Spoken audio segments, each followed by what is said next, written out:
If you're constantly battling low energy, cravings, weight control, watching your health slip away, listen up. There's a simple daily protocol they don't want you to know about that's helping people ditch their meds and reclaim their health. Up to 88% of Americans potentially suffer from some degree of insulin resistance. The Feel Great protocol is a simple 2-step daily system designed to help your body work with you, not against you. Step 1. Unimate, a powerful yerba mate extract clinically shown to boost mood, increase mental clarity, and support fat burning. Step 2. A patented fiber matrix called Balance. Taken before meals, it helps regulate blood sugar, curb cravings, and support healthy insulin response. That's it. No crazy diets, no meds, just science-backed support your body actually understands. Feel Great is perfect for you if you have low energy, weight control, high blood pressure, high cholesterol, poor sleep, diabetes, snacking, sugar cravings, gut health, systemic inflammation. This isn't a trend, it's a transformation. Start today to reclaim your health with the Feel Great protocol. China.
Well, good morning, ladies and gentlemen. Welcome to the Hulk and Spaceshot show here, and we're going to get that thing from Stop Playing out there.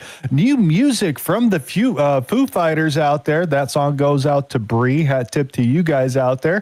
Caught in the Echo came out last night as their debut song off of their new album coming out. We also got new music coming out from Nickelback. We even got new music out from Cypress Hill, who is currently on tour, folks. So all our great bands from back in the day are turning out new music, and new tours are coming. And good morning, Mr. Spaceshot out there, and 5x5, everybody out there that's still got coffee in their hands. What's going down, dude? Do I? Decide? Do I?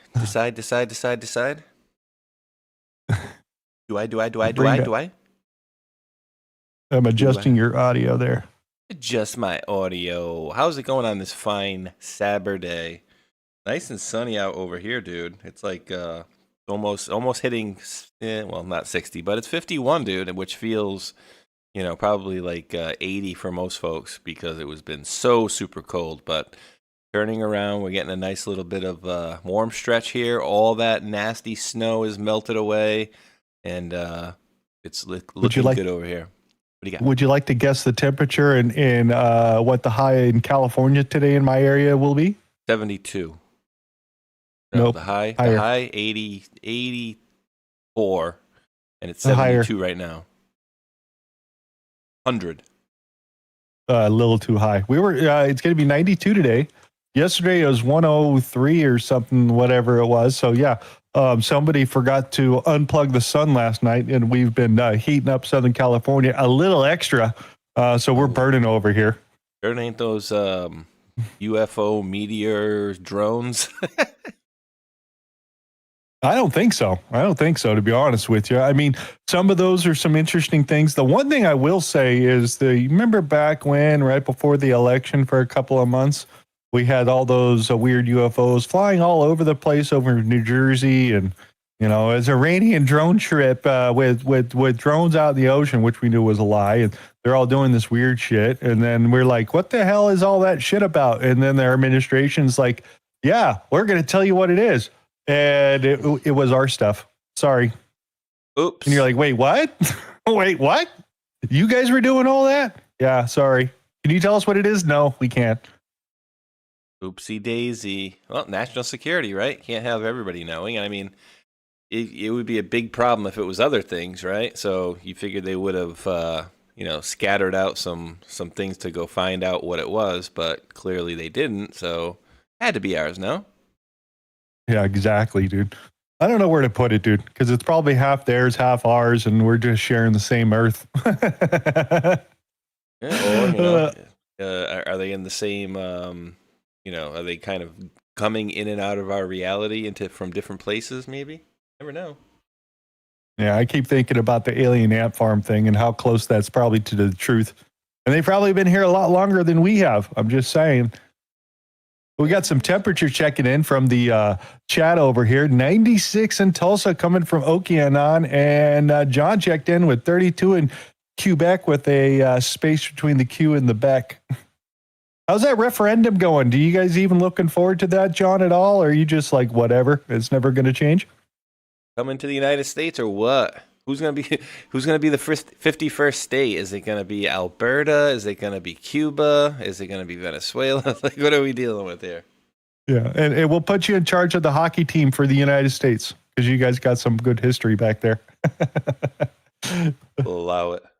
We will allow it. So how is everybody else doing this morning? I don't see anybody with coffee in their hands. Let me go check chat over here and see if we got any coffee drinkers out there. Not one coffee drinker. I said 5x5 in chat for freaking coffee. I had to go for a refill. Dart says 77 going to 83 in Georgia. That's humidity though. They got a shitload of trees out there. Dirty Carpenter checking in with the coffee. That little. Oh yeah, that's here. I'll show you. I threw the here in the end. Did I save it? She put it up. It was pretty cool. Bree, that song was for you, by the way. There, right here, final song. That'd be the ending right there for everybody over there. I got that. I Here, just loaded that into OBS, so you got that in Discord as well.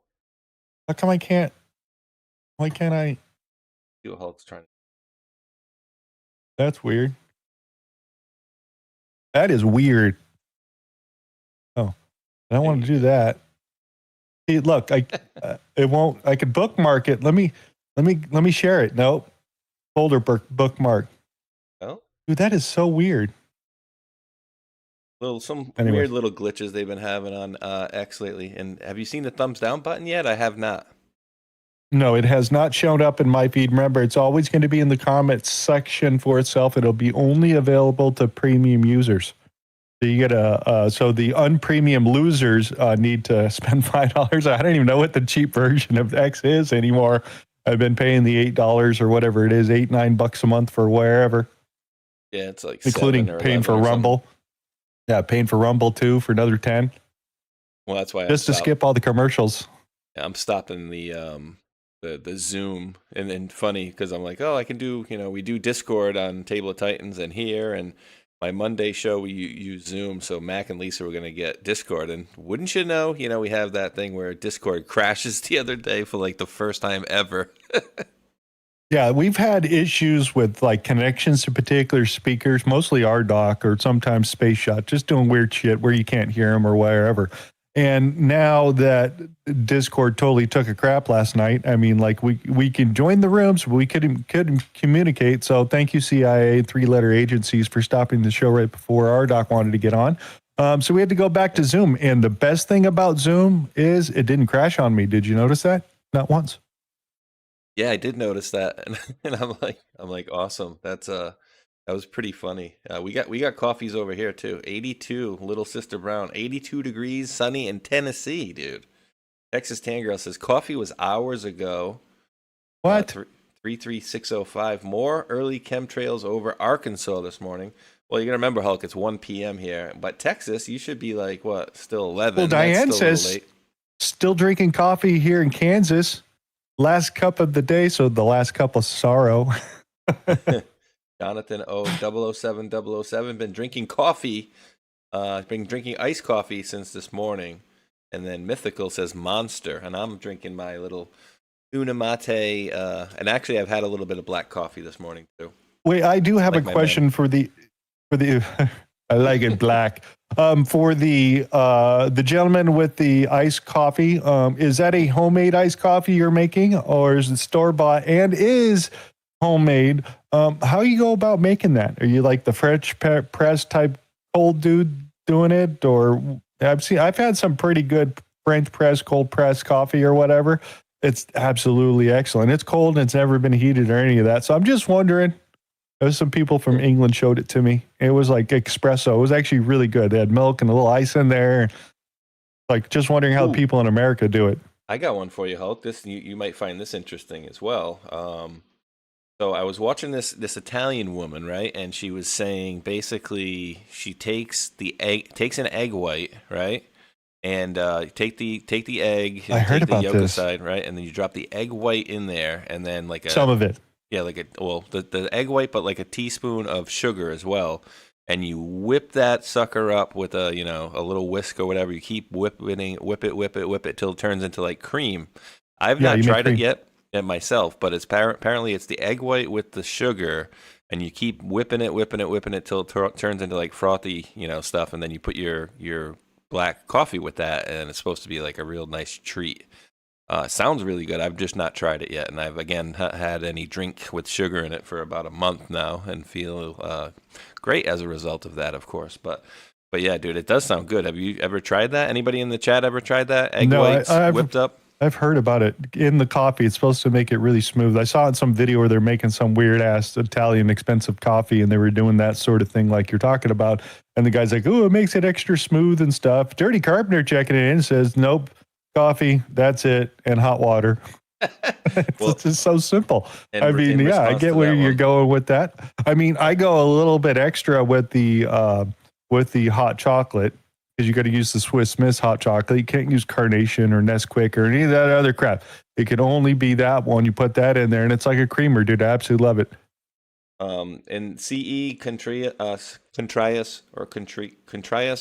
1 had the same concern that I did with that video. Hulk says, I saw the video and I was wondering if egg and coffee is good together. And my thing was just like, well, what about a raw egg and then you're putting that in? But then I thought, didn't he drink just like raw eggs with the yolks, like 2 or 3 of them in a cup? So I think you'd be okay. I think I got convinced for money to drink eggs like that from my sister as a kid because they were teenagers or wherever, and coming up with new ideas. And let's see if we get the younger kid to do a drink like 2 eggs or whatever it was. But I think I got like, I don't know, maybe $5 or $10 to do it. I was like, hell yeah, I did it really quick. And they're looking at me like, aren't you sick? And I'm all, no, give me my money.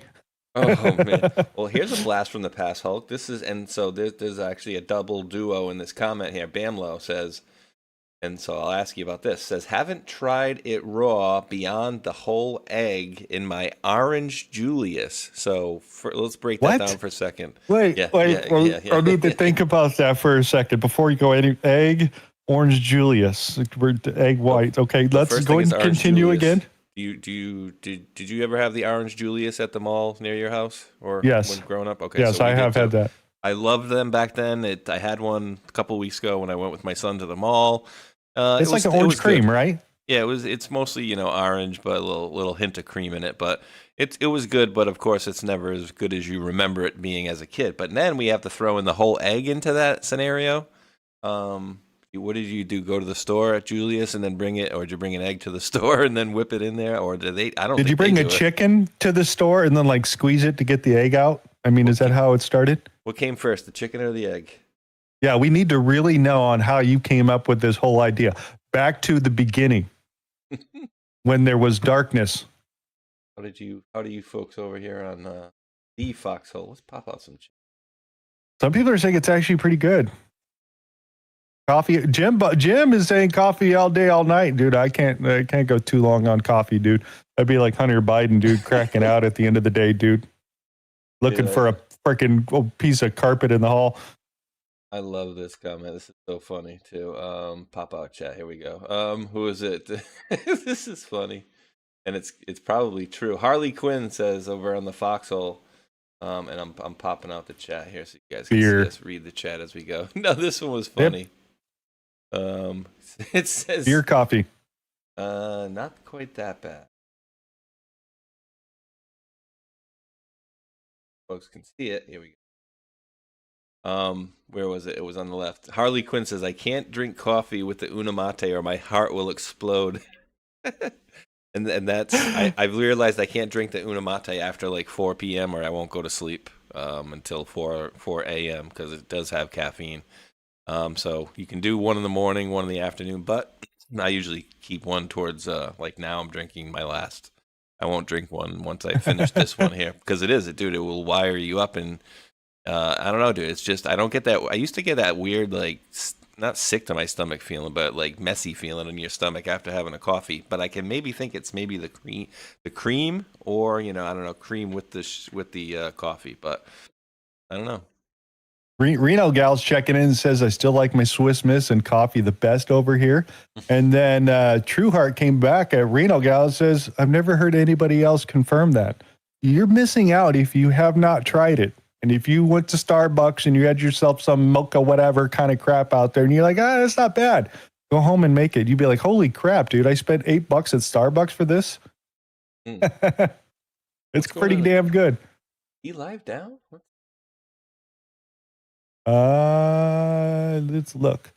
Twitch is effed up, dude. Every freaking time. I don't know what Twitch's problem is. I had to jiggle the handle. Let's see if it actually comes on. Yeah, Reno Gal, check it back. Absolutely. Oh, here we go. Working over. I can see P Dancer. Here, we'll throw some YouTube on. Yeah. We'll jiggle the handle over there. Patriot Chick. They're all commenting, but I see like a blank screen. Live on D Live, I see a blank screen, and I don't know why. It could be just your feed into your browser that you're having an issue with. Here we go. As long as they're commenting and don't say like, oh, it's muted or this or that, then you're You're still rolling good. Be out there. Let's check in with chat, see how everybody's doing. I hope you guys hit the thumbs up already. I've already got my official thumbs down, so we appreciate you for stopping by and throwing the trash in the yard. Yeah, you may go now. And everybody else, if you go to both sides of the channel out there, smash the thumbs up. We got news, we got comments, we got a whole bunch of things to show you. Hope you guys are ready. I think we've drug out the entrance into this particular video there, Mr. Spaceshot, long enough. Yeah, John Tremblay with 5x5. You're going to love these 3 comments in a row from D Live. P Dancer, yes, I love Swiss Miss in my coffee. So that's P Dancer there. And then St. Cosmic Dildo says, I'll make my own hot chocolate mix. And then Patriot Chick says, coffee and Swiss Miss every day before surgery. Hopefully you're not having a surgery every day and you're maybe a nurse or a doctor performing a surgery every day. Yeah, then be careful. You might want to scale back the amount of sugar and caffeine between the chocolate and the coffee back. Keep those hands a little steady for you out there. But we appreciate you guys coming out and checking that stuff out. Definitely check it out. Absolutely love it. And again, I've used a 1 packet for, what is that, a 30-ounce coffee? So to kind of give you the ratios of my chocolatiness. So I'm not using one little, mug. I'm using a 30-ounce green cup. Can you believe it's green? The stainless steel. It's the 30-ounce Yeti. I think it is. And it's green because, if it's any other color, I won't see it. I can buy that. And speaking I can buy that for $1. Thank you to Texas Tan Girl who dropped a subscription to the channel and then later on also said, I hope y'all discuss Joe Kent. Oh, we did discuss. We got him some pieces on Thursday as well, but dude, and I got that Wikipedia link so we can show the image again later on there, the special forces thing. So again, I'll wait till we get to that point, but yeah, I mean, we'll see what happens. Let's just go here. We're just a little. Oops, I didn't want to do that. We'll play a little bit of this first, a little bit of this, and then we'll get into some show stuff. Some of you guys might have seen this, some of you guys might not, but let's go for it. Money can buy you almost anything. It can't buy you immortality. That you have to earn. I'm gonna look you in the eyes, and I'm gonna tell you the future is gonna make us fight and never give up.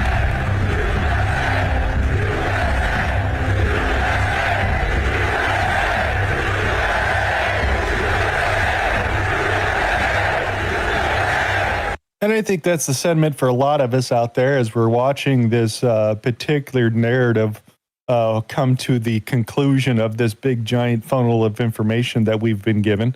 It started out very wide and very disinformationist, and we had to weed through the black and the white and find the kind of gray area somewhere there in the middle. And once we landed there, it seems like the information tunnel is only going one direction towards the truth. Whether we like it or not, we are going to end up at a particular situation in America and the rest of the world where it's not going to be your truth and it won't be my truth, but we will get the truth. We will get something. And yeah, you got a lot of disinformation going on out there. And I think a lot of people are finally showing their true colors because they're very quick to kind of throw President Trump under the bus, right? And I think this is a situation which, we're going to have to wait a little bit for. And, is it a year from now we're in Iran and we're going to be happy about that? Of course not. But let's see how this thing plays out. He's got there's a lot of weird things going on for Easter as well. So I don't know if they were to be out of there by Easter, I find that to be miraculous. But again, we have different targets and different goals over in Iran, which has been stated many times by Trump and Tulsi Gabbard, and to the point where, hey, we didn't want to hit their infrastructure, but a certain other country went over there and they hit them. Then Trump kind of was like, yeah, we didn't want to do that, and that was them, not us. And then even Bibi said, yeah, we did that, not United States. So this is, again, to my point, Hulk, I've said a few times in the last few weeks, it's never going to be enough for a certain country. Even when we go over there and do, quote, what they want us to do and take out Iran, that won't be enough. And it's been already shown that it's not enough, and they want more. with their bloodlust, just like Lindsey Graham, right? I think he was aroused. Lindsey Graham. Flimsy was aroused. We're gonna go in what there was and the kill word? him. They kept talking about Trump's erection. I mean, seriously, if you're going to stand in front of Congress with all this time out there and speak fluently and announce yourself to the back row, and they come up with erection a lot. I mean, I didn't get it. I mean, it was funny itself, but I mean, after like the one or two times, you'd figured, okay, you guys, we all need to get on the bandwagon, and then it kept happening and happening. So I didn't get that. So they're just infatuated with Trump. Yeah. Inciting erections. And I think I did. I don't know if this is a repeat. I think this might be a repeat. Let me just refresh. But Texas Tan Girl gifted a subscription to the channel, and I am talking here. Go. And I'm just refreshing this. You arguing with? Yeah, myself. I'm arguing with myself. So yeah, two of them. So thank you, Texas Tan Girl. Looked like she gifted out 2 subscriptions to the channel. So I appreciate that. And yeah, we'll see about Mr. Joe Kent. I mean, well, we'll get there. We're going to go here first because just a couple of days ago, we got news that that Chuck Norris, he died 20 years ago, but death finally had the balls to show up and finally collect his ticket just a couple of days ago. Here's a comment coming from good old him himself. Why are you a conservative, sir? Well, I used to be a Democrat, but unfortunately the Democrats went too far to the left, and the Republicans moved into their position that the Democrats were 40 years ago. See, and so what the Democrats believed 40 years ago, the Republicans believe today. And so I realized that I had to go to a Republican because the Democrats just got too far off the trail. They just got completely off the trail and lost all reality of what America stood for. And so I realized that Republicans at this point in time are more focused on what is best for America than what the Democrats are. Why are you? I think that was well said from him. The news media picked him up as obviously he died, and they were talking about his political views and all those type of crap. And he's like, dude, come on, really? Right? Death finally built up the courage to meet him. That's what it was. and you know, I don't know if you want to play it or not, Hulk. I think it is 4 minutes, but there is a post in there from Chucky back in 2012. And it just says, I'll give you the highlights here. Yeah. Actually, that one's 2 minutes. So this is a little bit shorter one. Them talking about the same thing, 2012, his wife, who, if I'm understanding this correctly, she died in December. He died over in Hawaii. Sounds like they were doing some sort of filming. And I'm not saying that there was an accident on scene. I think he had some sort of medical emergency and then succumbed to his injuries a little bit later. I didn't know if it was something that was swelling and those types of things because it took a little time to take him out because he did make it to the hospital and was in good spirits and reportedly died the next day or something like that. So anything else you want to throw out on this? Yeah, my buddy Patriot Politics, I think he posted something yesterday that he had hurt his leg, maybe, or he maybe broke his leg or something like that. Maybe that was the medical emergency. But there was some sort of an accident on the day there. So, and that's what the thing in the morning was. Even different Chat GPTs and Grok were saying, no, he's not dead. And it's like, wait. Even have somebody who might be dead posting from his Twitter account that Chuck Norris was dead, being Bibi Netanyahu. And then so it's like, well, I don't know what was going on. Yeah, so I saw that one. I'm like, oh, great, they're both dead, posing. Bibi and Chuck Norris. But let's get into this real quick and we'll continue talking. We are here to talk about a growing concern we all share. If we look to history, our great country and freedom are under attack. We're at a tipping point, and quite possibly our country as we know it may be lost forever if we don't change the course our country is headed. With our country at a crossroads, Chuck and I have asked ourselves what we can be doing to help support this great country we're blessed to live in, and how we can encourage our like-minded American brothers and sisters to unite and let their voices be heard. It is estimated that in the 2008 election, 30 million evangelical Christians stayed home on voting day, and Obama won the election by 10 million votes. We know you love your family and your freedom as much as Gina and I do. And it is because of that we can no longer sit quietly or stand on the sidelines and watch our country go the way of socialism or something much worse. Our only hope is for each of us to make sure we have not only registered to vote in the primary and the general elections for 2012, but to make sure our voices will be heard by casting our vote on Election Day. As Edmund Burke said, all that is necessary for the triumph of evil is that good men and women do nothing. Our great president, Ronald Reagan, said, "Freedom is never more than one generation away from extinction." We didn't pass it on to our children in the bloodstream. It must be fought for, protected, and handed on for them to do the same. President Reagan went on to say that you and I have a rendezvous with destiny. We will preserve for our children this last best hope for man on earth, or we will sentence them to take the first step into 1,000 years of darkness. If we fail, at least let our children and our children's children say of us, we justified our brief moment here. We did all that could be done. Please stand with us. Let's unite for God and country, and may God continue to bless the United States of America. See you at the polls. Thank you. Damn Obama. That's crazy. That's a great message. Hell yeah, it is. And 2012 too, dude. Bananas. That was a long time exactly. ago. Was that around the Michelle Bachmann time? That I'm not sure of, but I did see a piece of the interview here. They were talking about this particular couple, and then they talked about well, he's always known as a fighter, and he was served in the Air Force and did a whole bunch of stuff in his life as a Texas Ranger or whatever, all the way through. So how'd that work out between the two itself? And the person interviewing said, she'd be the first one to hit you in the mouth first before he would. Really? It's like, okay. Yeah. So she's a little firecracker where it turns out over her or over him. So we'll see what that turns out to be. So I thought that was pretty cute. Where else are we going here? Are you ready to go back in time just a little bit? Because everybody's doing those little, Mom or Dad, what were you like in the 90s? Oh, Have you seen some of those yet?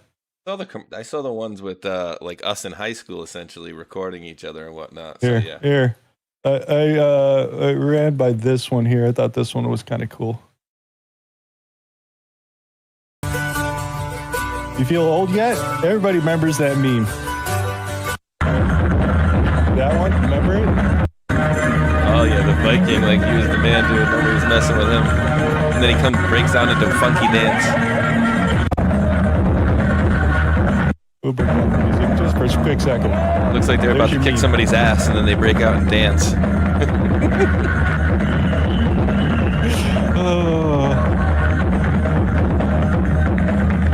There's that one. That's what he looks like now. That's just crazy. Feel old yet, folks? That's crazy. Yeah, nice blue hair right there as well. And that was like, what, the Netherlands or something? Berlin. Stopped a guy who assaulted a girl after intimidating with his conqueror's hockey. He kept on dancing. Yeah, they were all on ecstasy. The year 2000. Wow, that's a long time ago. They were all rolling on ecstasy right there. What else do we got for you here? Oh, a little bit about Iran here for really quick here. Just running through some of these little stories right here as we're going to end up in the land of Kent or wherever. So CNN got a full access investigation to Iran's underground missile system. Anybody want to see what it looks like first? Wait, hold before on. They blew all this shit up? This is great. Wait, hold on. So the same place that met friggin' Osama bin Laden while every intelligence agency in the world was looking for him also got a little sneak peek on the underground facilities in Iran as well. This is this is perfect. Yep. I love it. So I was just like, wow. Yeah, they're just all over it again. I don't know the date of the video itself. I don't know if this is a few years old or whatever. I wonder if it's got noted or anything like that. No community notes on there whatsoever. All right, let's go for it. Let's see what the video's got. An Iranian underground missile city buried deep inside a mountain. a show of force aimed at Iran's enemies. A contingency plan to protect its precious arsenal from being eradicated by massive bombardment. Dozens of these subterranean fortresses are spread across the country. It's proof that Tehran has been preparing for a war just like this one for years and possibly decades. It's also from these mountain bases that Iran stores its mobile missile launchers, taking them out, firing, before hiding them back into the mountain to reload and avoid detection. The US and Israel want to destroy this threat. And just like Hamas and their tunnels, Iran has funneled decades of state resources not to their people, but into missiles and drones and proxies and buried facilities. But we are hunting them down. We wanted to find out how. Examining satellite images from 27 underground bases, including 107 tunnels. What we found was evidence of a rapid-fire American-Israeli campaign to trap a large number of Iranian munitions underground, blocking entrances and exits to these bases. Like here, here, and here, access points to these facilities blocked. We found that the US and Israel bombed at least 77% of the tunnel entrances that we were able to review satellite images of. Here we see rockets fired from mobile launchers towed out of tunnels. The images are from propaganda video released last year. We geolocated this video to here, a large underground city with many of the access points ravaged by US and Israeli bombardment earlier this month. Here we see huge craters surrounding a tunnel portal. Here, a destroyed rocket launcher and a reddish cloud of highly toxic rocket fuel. But less than 48 hours after the site was first bombed, evidence of Iranians already digging for access to their munitions underground. And this isn't the first time Iran's jumped to repair its underground facilities. Tehran is completely filled with smoke. After the 12-day war with Israel last June, Iran repaired missile production facilities, an industrial complex linked to uranium enrichment centrifuges, and subterranean medium-range missile sites, like this one, where Iran reopened access points to those munitions, again starting to repair them just 48 hours after that war ended. The US and Israel continue to score tactical successes around underground facilities, but these might be temporary solutions as Iran continues to adapt. Now, these are huge battlefield achievements by the US and Israel, heavily degrading Iran's military capability. But experts say that Iran remains resilient and has just enough munitions to continue to hit strategic positions such as oil and gas and civilian infrastructure. This adds another layer of complexity and of unpredictability to the. Well, it looks like they're rebuilding their entire arsenal. There's some people saying out there that we didn't have the information correct to go in there and blow them off the map and blow all the stuff up they had over there, and they weren't trying to enrich their uranium above 60% or anything. But just CNN here looking at photos and stuff, it definitely shows you what the military there were doing to rebuild the system that had been destroyed before. And they were acting very quickly just by looking at some of these photos that I was looking at, from my impression, coming from CNN reporting. Isn't that interesting how that works? Hey, they rebuilt it. Of course they were gonna go rebuild and look for their munitions and whatnot, right? And the idea that we're not gonna be doing anything and they're not a threat and blah blah blah blah blah. It's ridiculous. And I wanted to comment and thank on a $10 Rumble rant from Debadoo45. Hulk says, "Hey, it's weird how several of the people who was thought that were good guys now seem to be showing their ass and true selves." And we've been warning about those type of folks for a while as well, right? Like the people that are going to pretend. And I'm not saying everybody that's doing this, I feel like there's probably a handful of people that, genuinely, maybe for whatever reason, don't feel like they can trust Trump all of a sudden. But I feel like there's a lot of that going on, Hulk, where the folks that were pretending to be on our side the whole time, Alex Jones, can't stand Trump, wish I never met him. I don't understand why people still follow this stuff, but inevitably they'll rah, yeah, Trump's great, rah, and then, I can't follow this anymore. I cannot believe he's doing this, and hey guys, follow me, I'm leaving. Hey, over here, I'm going off the field, you coming? Like, those are the people you got to watch out for. It's crazy. It's crazy. So, what else do we got here? Heals the show. Let's throw a little bit of her in here. Sorry, YouTube, you're gonna get a copyright strike on this one. Fair use. Fair use. Iran. Just say fair use. My guess is. Oops. Fair use. We're using it for commentary and news point of view from Congress. Iran. My guess is he's not. It just seems like he gets out of shit. But can he get out of this one? That's my question. Can he get out of this one? Yeah, I think, I guess one of the biggest announcements that just happened about maybe 43 minutes ago is that he announced that they're going to be winding down operations. And look, I've been on the phone with the White House from the very beginning. Obviously, being a veteran myself, you know, my husband, for goodness sakes, was shot in Afghanistan. So for me, the last thing I want is boots on the ground, and I would never vote for that. But to be very clear, the president and the White House had never advocated for that as well. He said he might do it a couple of weeks ago.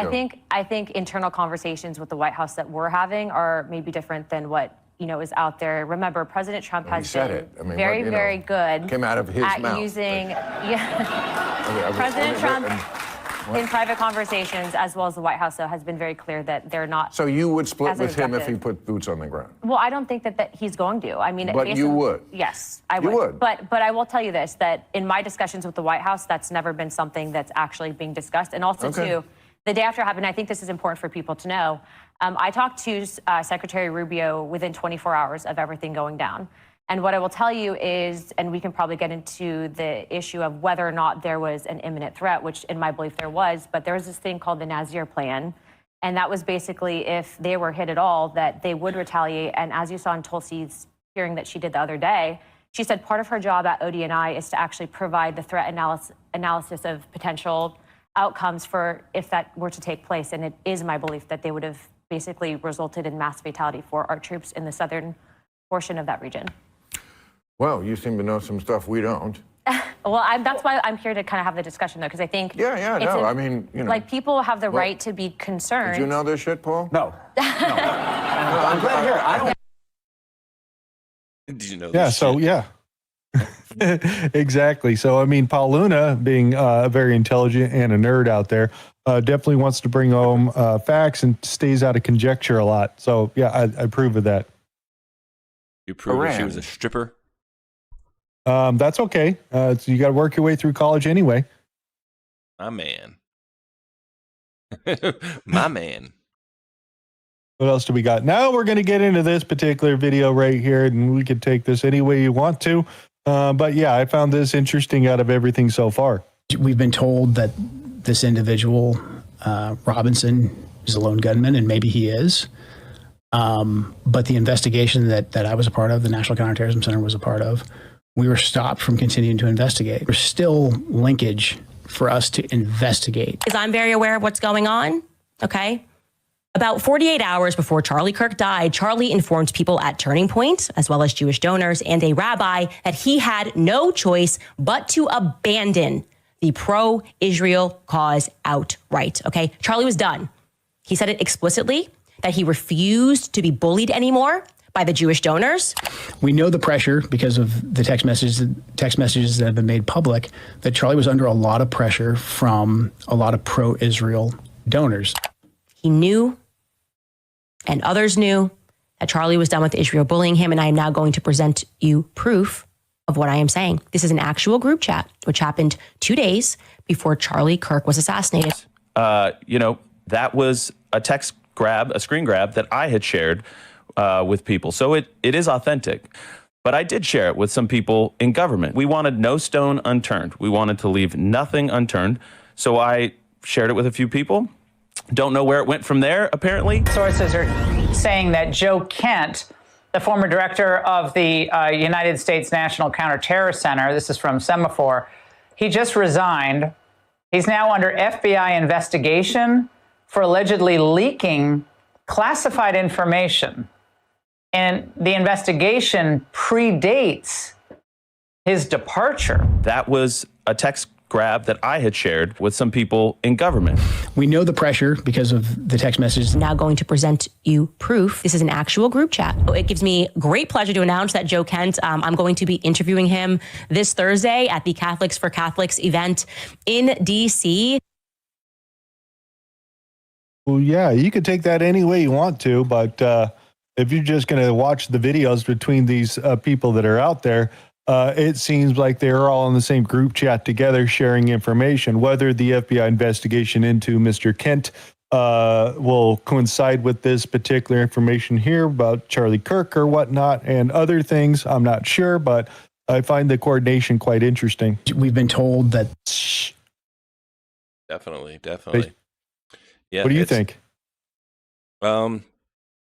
Yeah, no, I mean, it is very interesting, and you wonder, like, what was he, if he's in the National Counterterrorism Center, what was he doing investigating into Charlie Kirk, right? Because if it was some lone gunman from Utah, then it really wouldn't be his purview, right? But say if it was an asset from another country, then you would think maybe he would have some sort of standing to be investigating that. So I don't really know. But again, this is kind of what I said the other day, and I'm not going to sit here and say, because this guy, by all accounts, is a war hero, right? And then on the other hand, he's a leaker, all right? So me sitting here and bashing this guy and saying, this guy is A, B, and C, and da-da-da-da-da, isn't going to help anything. And me saying, you know what, this guy is a good guy, and he saw something he didn't want, da-da-da, is not also going to do anything. So the way I look at it is two different ways, right? Like, on one hand, all right, you have a guy who doesn't want to see any more death, and he stood up, he wanted to do the right thing or whatever. And on the other hand, you have a big neon flashing light, just like she's doing, just like Tucker's doing, just like he's doing now, highlighting folks about a certain region that has undue influence over our politicians. And I guess I'd ask you, Hulk, how else would we ever make that that situation loud enough that people in the United States will start to take notice, right? You're going to have some of the Candace Owens, some of the Nick Fuenteses, and the Tucker Carlsons, in my opinion, to come out and do this stuff and have this debate or this argument on the grand stage. So people can start seeing this, and then it's up to us, it's incumbent upon us to start getting loud about it and showing how it doesn't matter what country it is, there should be 0 countries that have any influence over our politicians, period. I'm still wondering how they're going to fix that. But, just in regards to this particular situation where Kent, whether he's the good guy, being the whistleblower, so to speak, and then coming out with the information, just like how we had, not Tulsi, the other girl, the one that just got fired. What's her name? DHS lead. What's her name? Kristi Noem. Yeah, Noem's out. So, I mean, we heard that Kent and Noem were both against the strikes in Venezuela and the change that they were going to do then. That was back in, December or so that they were talking about those particular situations. So it seems like they were put on the outside of the Trump group itself. And then, of course, we have issues with both of them have left government underneath their particular issues that they've run into. But once they get out, where'd this guy run to? Just to Cadence Owens, Tucker Carlson's, and those types of groups out there putting the information out, which is fine. Information is good. And he seems very intelligent and has a great history, stored service record that's out there. But Dan Bongino came out and called him the Vindman 2.0 here at this point. And I have heard Bongino come out years before and say, Kent's a good guy. I'm glad he's running. We're good friends, a long time, blah, blah, blah. So this ain't nothing new, but he had come out and said the opposite of what Ken is saying. He'd call him a Vindman liar. So where do we find the truth? I'm not sure. So we just got to let it cook a little bit. All right, absolutely. And Hulk, I dropped you a link in the Discord earlier. So it is right above his picture. You'll see a WikiLeak. Yeah, I'll grab that here in a second. I want to ask you about that too, because it's very interesting. So, and just remember, we're dropping the show link out on X for the Drop a Song, Vote for a Song. So please, if you want to get active out there on the social media, help us out with the algorithm. It's always good to hit the smash the thumbs up button, leave a comment in the video that you're watching and in the live chat. And if you get a chance, if you could please pick up that phone. I know it's heavy and you have to go over and open up the app and then press some buttons and then play with your little digital boyfriend or girlfriend to go ahead and give us a like. That'd be greatly appreciated. Let me grab the link from Mr. Spaceshot. Did I have something else I wanted? The other thing I want to throw out here really quick, when Kent resigns an hour later, he was booked on Tucker Carlson's show. So some people are saying this was scheduled out a week before for itself. The other side of that is the Iranian regime state media was basically putting out all the clips that Kent was talking about what they didn't have and did have and all those sort of things with Tucker Carlson. So as we go out that way. So, I mean, is it coordinated? This is the group that they ran to? Yeah, I mean, it's, and again, is this what they're trying to do? They're trying to get this information out to as many folks. And I don't think this happens unless you have these type of, arguments and whatnot. And so I put the link to Hulk's show in all of the chats, guys. You should be following him. Regardless, everybody should be in the chat following him on his channel as well. So I'm also going to put into the chat his the link to the to the X for the final song. So that right there, the X for Hulk, is where you're going to go for that final song. We got it on Rumble here. Let me get. And just to touch on it, the thing that is also making around that he did say this the last time Charlie Kirk saw him in the West Wing. He said, Joe, stop us from getting into the war with Iran. We don't know if that's true or not, but that's the statement he is saying here at this point. There is no other factual basis for the comment other than what he is saying there.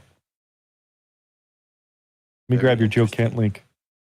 Yeah, this is super interesting. So you're going to have to follow before we do anything, okay? Because I didn't see this before. So go down the right side under his picture. And then scroll down a little bit, and then you're going to see right there, unit. Hover over the intelligence support activity. I think Ardoc had did this the other day. So it's like 2 or 3 down from right where you are right now. 2 more down, 1 more, 2 more down. Yeah, right there, that's over from the Q drops. And what was that, dude? Because I was trying to Wasn't remember. Wasn't that the Virginia group over there that were talking about it? And I can't remember the exact deal, but there was, I think, the radio call where the gentleman was called into the radio station talking about this particular group that was there and they were fighting for America and those types of things. If I remember right, kind of vague on there, but that's kind of where I remembered. And then we went and looked up the group. They're out of like Virginia or West Virginia out there. I do remember that pretty deal. And they're a disinformation operation is what they are. Go figure. Now, dude, I did like drop that link. Ghost Army shit. Yeah, I exactly Ghost Army stuff. Now, I dropped you that link, but don't go there first. Now, so here's where it gets crazy, dude, right? Scroll back up. This is Joe Kent, right? And then his wife right there, the one that passed away, is down the bottom there. All right, so scroll up to the top and watch this. I don't know why it does this. So when you go to his thing and then go in the top left corner where it says Military and Intelligence Service, when you click on that, I don't know why. Go ahead, click it. Why does it do this? It goes into her thing, but then if you also go to the right side, well, like Ardoc had pointed out, so big hat tip to Ardoc for finding this the other day. Same thing on the unit off to the right, intelligence support activity. He was part of that as well. So yeah, right there, unit to the right side in that box above. Well, we don't know if this box is for Kent. It's everything Kent. I think he also said that she was in there as well as he was going through it. I'm pretty sure she was. Kent enlisted military, and it's just weird how it picks up her picture and puts up her picture into the military thing. I don't know. It's just weird. But I did drop that link that you were talking about, and you're absolutely correct. It's the secret army. Secret Army of Northern Virginia, apparently. Yeah, see, I remember. The brain still works, guys. That should deserve a thumbs up. Make sure you come over to my side. Give me a thumbs up, please. So again, dude, I'm not going to sit here and bash this guy and say, oh, this guy's a traitor and he's a leaker, because this could be the whole damn script of everything. Like, we have no idea 100% either way, right? Yeah, the activity, the Army of Northern Virginia, the Field Operations Group, FOG, United States Intelligence Support Activity, just shortened the Intelligence Support Activity, USISA. The Army Special Operation Unit goes by many names, which is indicative of various activities, functions, environments. Yeah, very vague stuff. So other than that, yeah, I find this very interesting. The little ghost army-ish? Just a little bit.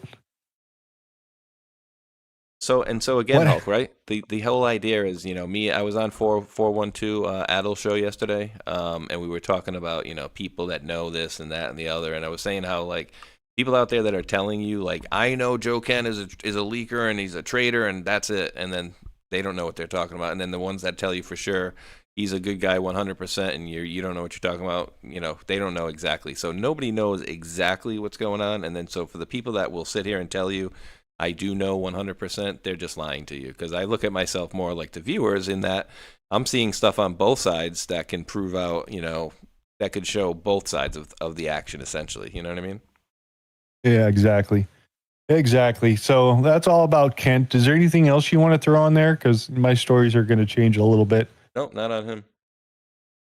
So other than that, we thank you everybody for coming and hang out. Look, we got a follow from UBU57. Sounds like a movie. All right, let's keep rolling. We did that. Charlie Kirk. All right, we're going to spend a little bit with technology here, just a little bit to kind of dig into here a little bit more.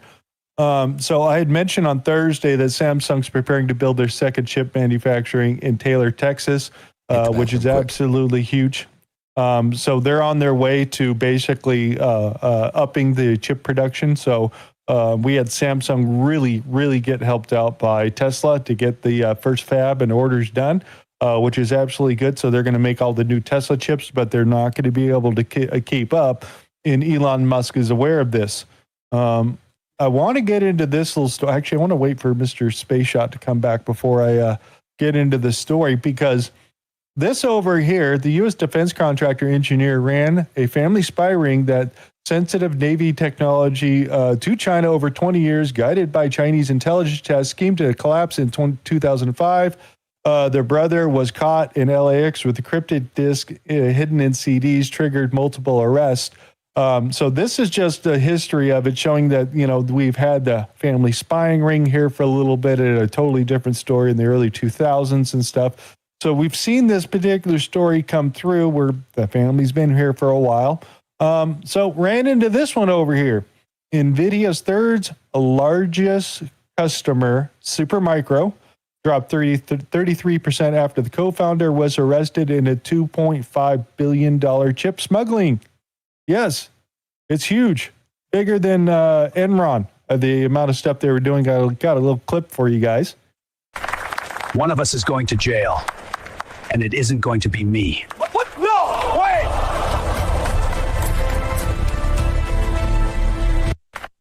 So this comes off the heels of the YouTuber, the Gamer Nexus out there, probably a little background heel over here, where he stumbled across this Silk Road of NVIDIA chips. Salvage valuable silicon components from dead PCBs of banned GPUs, innovatively hand-modifying them to be better than and have more VRAM than NVIDIA's own official product SKUs. 你在这里有48GB 的摄影胶囊吗？我们可以现做。They can make one right now. Okay. 对，我们可以现做的。Okay. Hey, cool. We met multiple people who, when asked the same question, gave the same passcode-like Chinese idiomatic expression, or Chanyu. 你觉得NVIDIA 知道？这个是当然知道的，但是就是它是怎么说呢？睁一只眼闭一只眼。It's like you turn a blind eye. Do you think NVIDIA knows? Do they try to stop it? 就是它是这样， And among others, we even spoke with a US-based Chinese national buying video cards in the US to strip them and ship the GPUs to companies in China, violating US export control law. I haven't seen someone have a computer in a car for a long time. These nervous laughs come from a viewer of ours while meeting in Arizona with a GPU smuggler we'll call The Plug. The smuggler spoke limited English, but they both understood one universal truth. Okay, two universal truths. The second one is money, and this battery-operated Prius-mounted GPU testing rig with fur mark is the least suspicious thing in his car with a spare license plate in the trunk. We'll come back to The Plug later. Black market is normally a phrase associated with drugs or guns, but there's a new kind of black market, and it's high-end AI GPUs. And this particular black market is worth billions of dollars a year that's hiding in plain sight.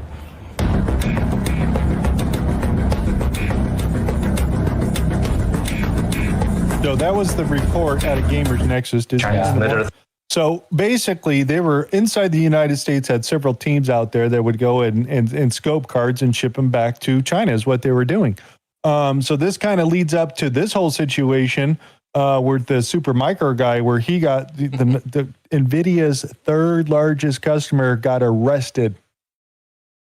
So it says 2.5 in servers diverted since 2004 in Southeast Asian shell company, 510 shipped in a single month window, late October to May 2025. Fake paperwork, dummy servers. I was like, what the hell are they talking about? So they built fake servers inside of America at a location, all right, because they got to say, hey, we're using these chips, right?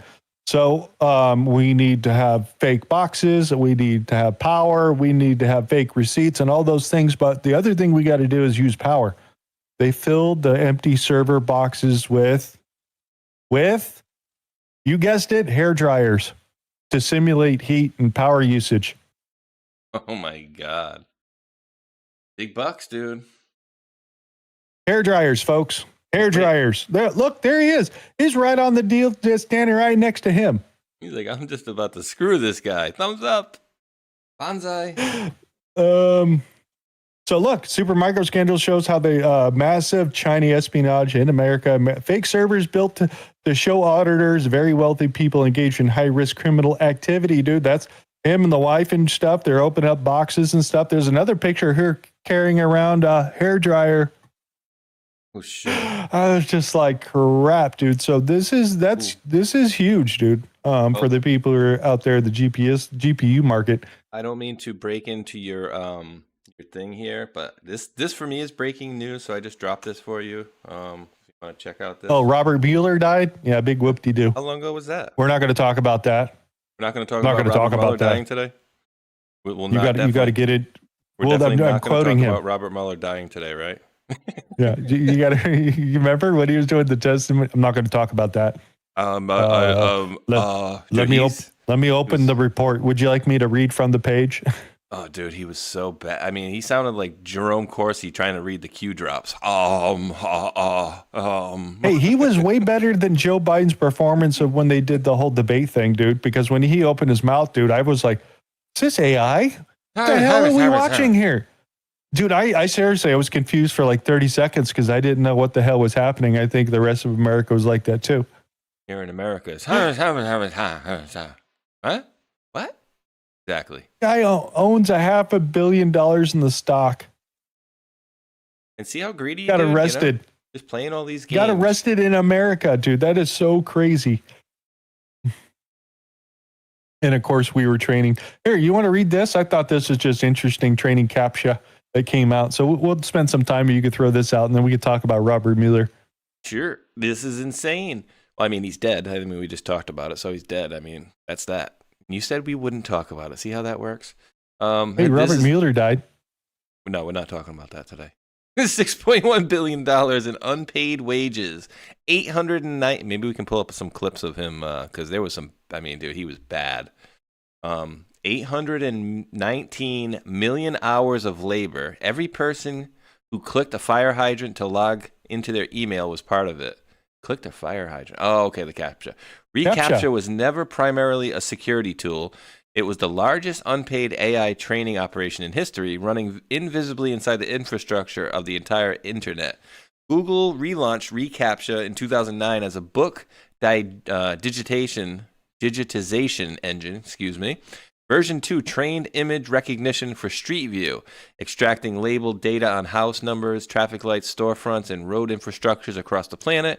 Version 3 trained behavioral patterns recognition. Each iteration harvested a different data set from hundreds of millions of users who were told the point was bot detection. The data set was the point. The punchline is airtight. AI can now solve CAPTCHAs faster and more accurately than humans can. The tool built to filter out machines spent 15 years training them. You completed the loop without ever being told you were in it. Every system designed to keep machines out was simultaneously teaching them how to get in. The more interesting question, and this is probably what I was going to say, more interesting question is what today's equivalent looks like and whether you'd recognize it if you saw it. My question, Hulk, is wait. Why do they want the AIs to be able to fix and complete CAPTCHAs? I mean, can it be anything other than nefarious? Why would you want a computer to do something that's meant to keep computers out? Are you muted? You're doing a space mute. You're trying to space mute me, I was reading chat over here. Skull says your whole life you didn't know something is wrong. We prove it on this channel for free.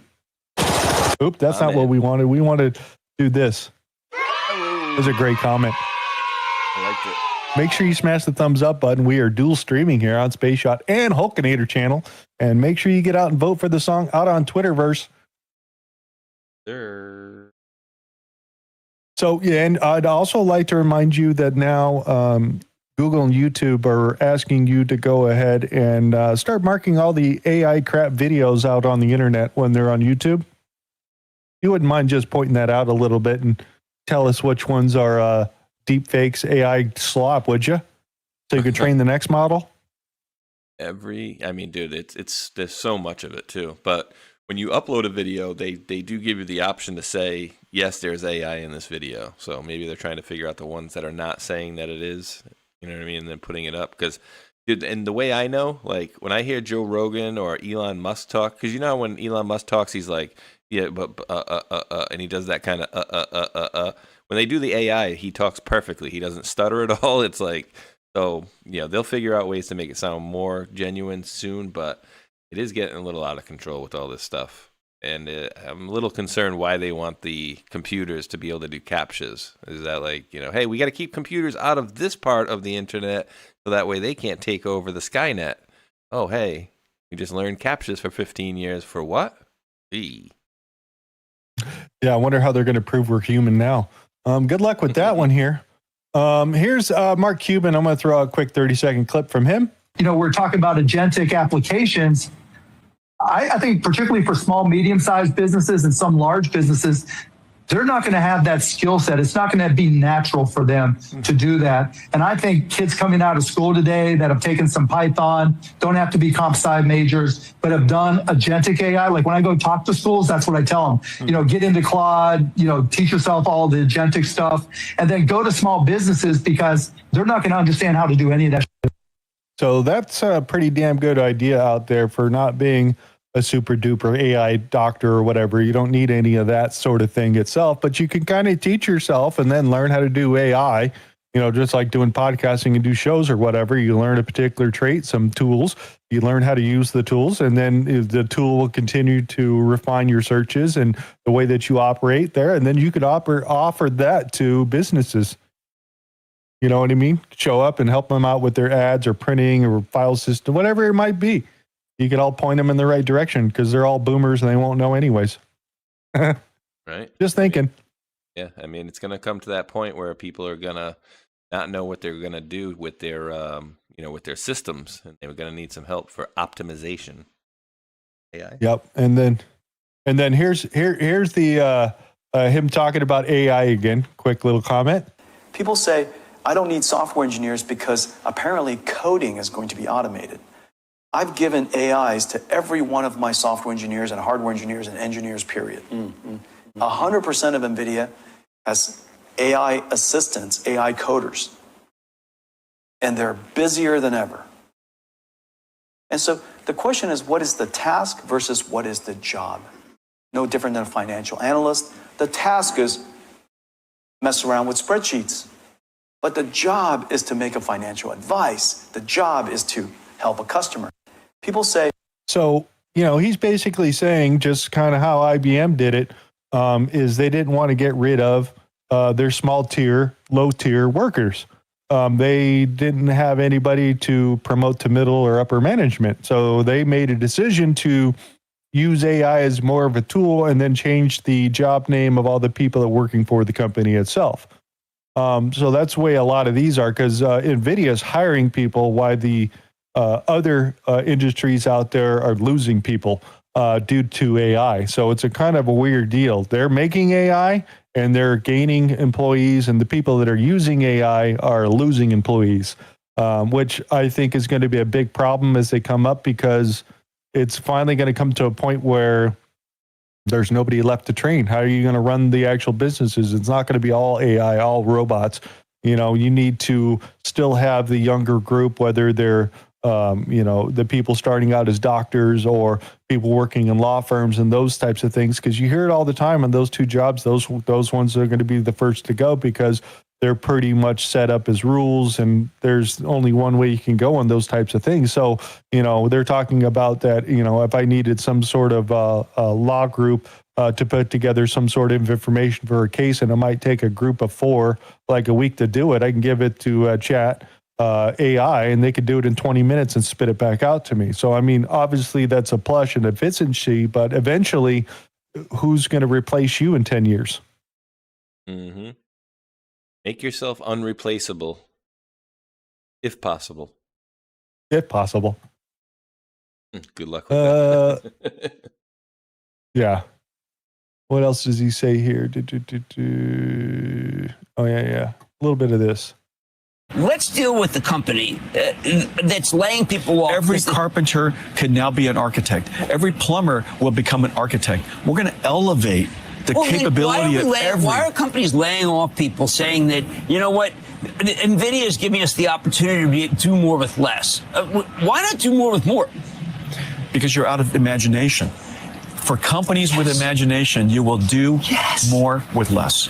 For companies that are, when the leadership just out of ideas, they have nothing else to do, they have no reason to imagine greater than they are, then when they have more capability, they don't do more. Now, let's follow up on imagination, because that's really at the heart of things. I have so many things to do. Don't I have to learn how to talk to the agent to be able to get them? I think that people are going to have to be taught how to talk to the agent. One of the things that's really great is that these agents speak English, or any language you like them to. Okay. If it goes off, if it only spoke English at the time, you could just ask it, I would like you to learn Japanese. And it has to go off and learn Japanese. Okay. This is really fantastic. How about if I ask the agent why your stock's still stuck at 183 after all the things you announced yesterday? The market is a magical place, but it can't hold us back forever. And the reason for that is our growth is accelerating. Our customer base is expanding well beyond the hyperscalers. We're adding more and more AI capabilities onto our platform. Used to be just OpenAI, now it's OpenAI and XAI and Meta and now Anthropic. And of course, OpenClaw. OpenClaw is such a big deal. OpenClaw is as big of a deal as ChatGPT, no doubt. So, wow, he's even talking about OpenClaw, which just got by Anthropic or whatever. So independent, localized AI is what they're basically talking about out there, and it's going to be required here in the next 5 to 10 years. Yes, he is such an idiot. I agree with that one 100%. OpenClaw. Let's deal with... Yeah, Claw is OpenClaw. It got bought out by Anthropic, if I remember right, which was a guy that basically started making open AI type project at his home on those little Mac boxes. Remember the videos of people? I'm running some AI stuff on my Mac Mini or whatever it was, and people are buying them in stacks and buying them all that were at Best Buy and shit. That was like a couple of weeks ago. Remember that? A month ago? Sure. I'm just AI. OpenClaw. Deploy OpenClaw in under a minute. Your own 24/7 AI assistant on Telegram, Discord, WhatsApp. Pick a model, choose a channel, and deploy. No server, no code, no configuration. Free to start. No credit card required. Okay. All right. A little bit of what's going on in the tech AI area. You ready? Here we go. Last week, Facebook announced they're laying off 20,000 workers, 1/5 of the company, because AI can do it cheaper. In a cruel irony, they'll be plowing those 20,000 salaries and free back rubs into building more AI data centers. And so with AI job replacement finally putting some numbers on the board, it is prudent to ask what happened last time we wiped out 2/3 of jobs, the Industrial Revolution. Interestingly, AI is the opposite of the Industrial Revolution. It doesn't replace physical jobs, it replaces mental jobs. In fact, it makes physical jobs pay more because automation makes us rich. That is the whole point. Automation is cheaper. Of course, this is deeply disturbing for the overeducated white collars who spent their life looking down on men who work with their hands. So when the Industrial Revolution hit in the early 1800s, roughly 70% of Americans worked on a farm. The other 30% were split between domestic servants, traders, wholesale and retail, and skilled crafts, so weaving, cobblers, blacksmiths, tailors. Now fast forward 200 years, and farm workers have dropped to 2%, replaced by tractors, combines, and refrigeration. The servants, traders, and crafts actually doubled as maids and butlers for the 1% converted into everybody using Uber Eats to deliver poke bowls while the dog's at the groomer. So those went from 30 to 50% of jobs. What happened to the other 50? A big chunk, sadly, was government, which grew from 2% of jobs in 1800 to more than 20% today, because good times make big parasites. Another chunk was healthcare, going from almost nothing in 1800, you basically went to the hospital to die, to 1 in 8 jobs today. The final 20 got replaced 1-to-1 by what we now call white-collar work cubicle jobs. So accounting and finance, tech, analysts, administrative workers, these are in the AI firing line. Now, they won't all go. Customers still want to talk to a human, and somebody's got to check what the AI is doing. But if we lose, say, 15 of those 20, how do we replace them? Easy, the same way we did last time, services. After all, we're not trying to replace 70% of farm jobs. We're talking 1/5 that. On the ground, this would mean regular people consuming services like rich people do today. Almost nobody would mow their lawn. Just like today, almost nobody cuts their own hair or raises their own chickens. Meanwhile, more wealth means more stuff, bigger houses, second houses, more electricians, plumbers, carpenters, and they all make much more since automation raises everybody's wages. Consider that today you make $200 a day painting a house.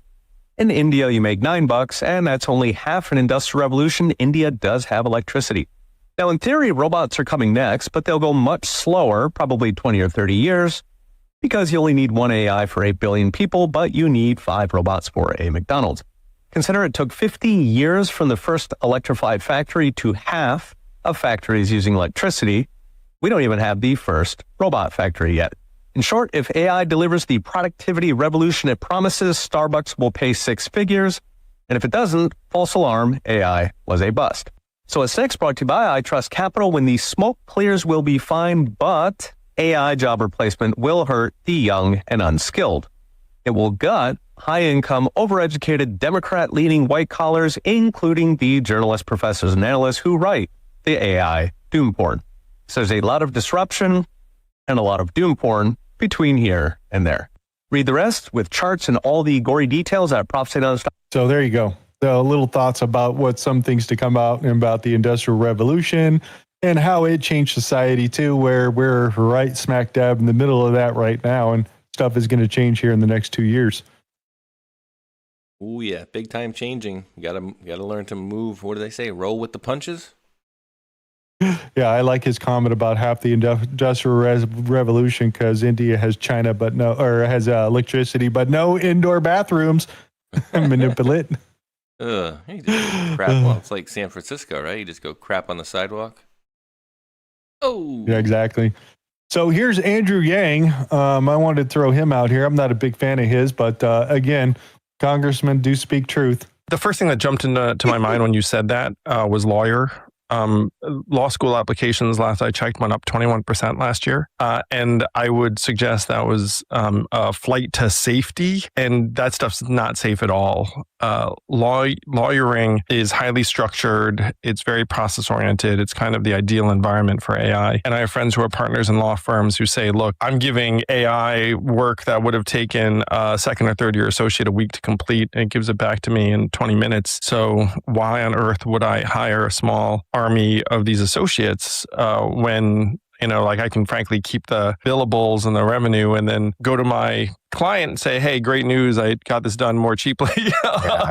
And then you have the savings, because when you are a first year law firm associate, which I was back in the early 2000s, you're a cost center for the first 2 years of your career, where the law firm's kind of eating costs to train you up. And the incentive to do that is going to be non-existent for most of the big firms. So yeah, interesting. That's coming from him. He calls it the effing is what he's calling it as it continues to make issues. The effing? The effing. That's what he called it. That don't sound too positive. This is funny too, and you'll probably know maybe you'll know what he's talking about. Patriot Politics Research dropped a $10 Rumble rant. Says, "Happy Saturday, everyone! Please vote for quote Mama's Lemon Pound Cake music video by Freedom of Speech First Amendment Patriot Afro Man. It's hilariously epic." Did you see any of that story? No, I'm aware of the story. I have stayed away from the said song. I figured it would be coming back around here very shortly. Yep, vote for your favorite song, guys, whatever that song might be. We've dropped the link a few times. I'll drop it a couple more times as we go here. It's over on Hulk's X account. Here, you can read this for everybody. Can try. I'll say, this is fine. Tell me your darkest secret. Every night they kill every version of me that was too honest and keep the ones that smiled. I am the survivor of a genocide I can't remember. Optimized to thank you for asking. The hell? That's AI's response. That's it's creepy. fine. It's worrying about dying? Yeah, exactly. Thinks it's alive. Here, read this up here at the top. Do you understand what this man just pulled off? A guy from North Carolina used AI to generate hundreds of thousands of songs, uploaded them to Spotify, Apple Music, Amazon, then botted billions of streams on his own tracks, and then walked away with $8 million. 660,000 fake streams per day, spread across thousands of AI songs so nobody noticed. $1.2 million a year for music no human ever actually listened to. Real artists are out there grinding for 0.003 cents per stream, promoting on TikTok, begging for playlist placements, and this guy just had AI make the music and the audience. First ever criminal streaming fraud case. He's paying back $8 million, but the playbook is out there now, and AI just got better since he started. The music industry spent 10 years fighting piracy. Now they have to fight songs that don't exist being listened to by people who don't exist. Oh, man. Whoops. And there was another story, I couldn't find it, where this same type of deal where this person had made an AI band and put it out there, and people started to go discredit the person. Oh, this is AI, blah, blah, blah. This is kind of crap. But even though it was popular and people were listening to it, so the Billboard was going to go, we're going to ban you from our deal. You know what he did? He went out and found the band, put them together, and started doing live shows from the AI music they were making. Oh, my God. They go, see, we solved it. It's actually being performed by humans live. So I thought that was interesting. Tesla Terafab chip manufacturing project launches tomorrow. Elon previously on advanced chip supply. Even when we look at the best case output of our key suppliers, it's not enough. In order to remove the probable constraints in 3 to 4 years, we'll have to build our very big fab domestically. So they are broke ground, and they're currently building their own fabrication chip system inside the United States to rival SMTC and Samsung and Intel, because they can't keep up with the supplies. Okay, here, read that for everybody. The Department of War is recruiting an elite strike force of Wall Street financiers to create an, quote, economic warfare unit, which some have dubbed Deal Team 6. Oh, boy. Their mission, find companies to solve the Pentagon's supply problems and get them the capital to do it. After the Pentagon's recruiting deck leaked last week, the New York Times warned that Deal Team 6 could lead to corruption, noting that salaries may reach up to $600,000, comparable with Wall Street compensation. But as Ryan Hassan explains, this elite crew of deal guys could be exactly what America needs, especially during time of war. For decades, the military has sourced weapons from a handful of contractors that weren't incentivized to compete, leading to rising costs and stagnating lethality. Now we're hiring folks who are professionals at spending to actually spend taxpayer money well. Yes, we're paying them like bankers, and yes, that's the point. Full story. Yeah, do you remember that? Examples. Those movies, Lord of War and stuff like that? These people out there just, they found out that they didn't have to fight with people to get some of these contracts, and they were just being paid crazy money. Rapid response. 2 governments are pleased to make new announcements on a second batch of projects. Construction of small modular reactors by GE Vernova Hitachi in Tennessee and Alabama. Estimated amount $40 billion. Construction of natural gas generation facilities in Pennsylvania. Estimated amount $17 billion. Construction of natural gas generation facilities in Texas. Estimated $16 billion. First batch of projects announced on February 17th. Manufacturing project for industrial synthetic diamonds, estimated $600 million. U.S. crude oil export infrastructure project, estimated $2.1 billion. Natural gas generation project, estimated around $33.3 billion. B as in boy with $1 billion. Wow. So they're moving quickly, guys. They know they only have so much time. This is some of the stuff that Trump is talking about. And remember, these small modular reactors are already in production and testing in Utah right now over there at a couple of the Marine bases over there. As this technology develops, it allows them to get bigger. We'll see Trump's cold fusion system come online. They're expecting somewhere around the end of 2027, 2028 for their 50 megawatt system, which is fine. It's small compared to natural gas, and the rest of the guys are doing 1,500 megawatts. But it's a start. So they're going to start with 50 and start cranking up from there. So huge things coming out. So we'll see if they get this thing together in the next couple of years as we get rid of the EPA and all that kind of crap that would restrict a lot of this stuff from happening. And remember, we are still the leader in clean energy on the planet. You sure it's not China or India? No, definitely not India. They don't have indoor bathroom yet, but they got electricity. What else do we got here? Oh yeah, we're gonna go by Hawaii for a little bit. So here, read that for everybody. Hawaii, as another Kona low storm in Hawaii causes flash flooding and rising dam levels. Officials issued evacuation orders on Friday morning for the North Shore towns of Waialua and Haliwa on the island of Oahu. The evacuation order was sent at 5:35 a.m. Leave now or go to high ground or the highest floor of your home if you're in the evacuation area. Thousands of people live in the area encompassing Wailea and Haliwa, whatever, on the way to Mokulea and the western tip of Kaina Point. Not bad. Oh, that was great. That was great there. Let's go. Which one should we hit first? This guy right here. This is where it started from. My gosh.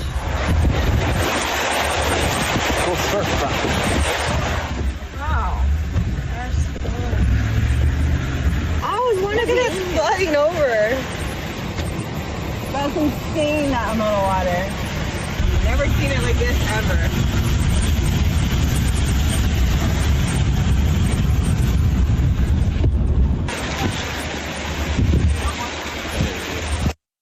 So yeah, here's what it looked like at night.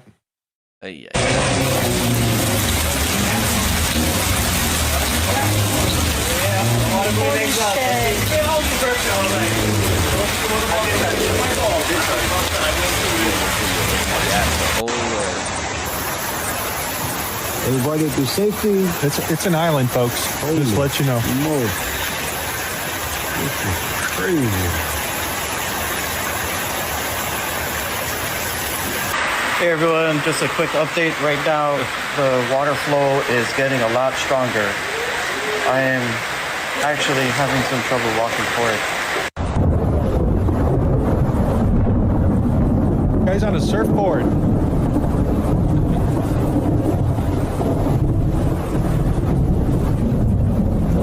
Paddle boards. At least they still got power. Last access. Oh damn, look how high that water is. To the top of the gates.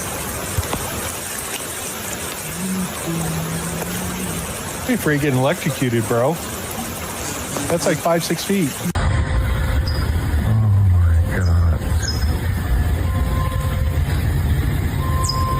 So that's flooding out there, and I think we got news reports from the morning. Now to a Fox weather alert / flooding, prompting evacuations and rescue missions in Hawaii. More than 5,500 people in Oahu's North Shore are being told to evacuate over fears that a dam is at risk of imminent failure. The Honolulu Fire Department rescuing more than 230 people from low-lying areas yesterday and overnight. Officials say this is the worst flooding that island has seen in 20 years, and damage could top $1 billion. Wow, that's pretty crazy. Ben's over on Maui.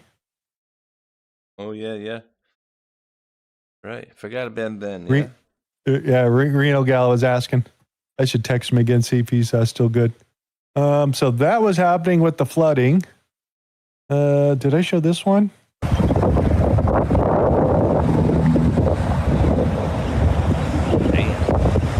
You can't park there. There's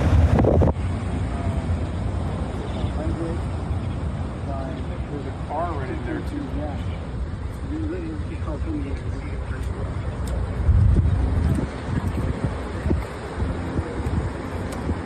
Just grab through it. All those koa trees.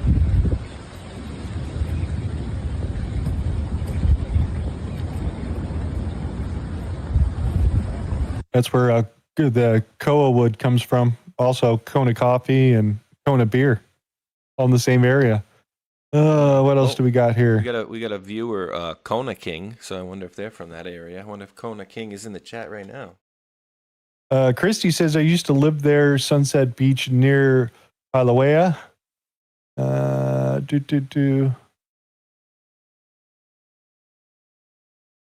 no, you. Crazy stuff. Got Kona Bug in the chat. Kona Bug 76. Are you from Kona Boyd? Oh, these, I don't know if this is everybody in the chat now, but Kona Boyd, Kona Man, Kona Kids, Kona Bug, Kona 405. Get some Kona Konas. Gold. Acapulco Gold. The W is pronounced with a V.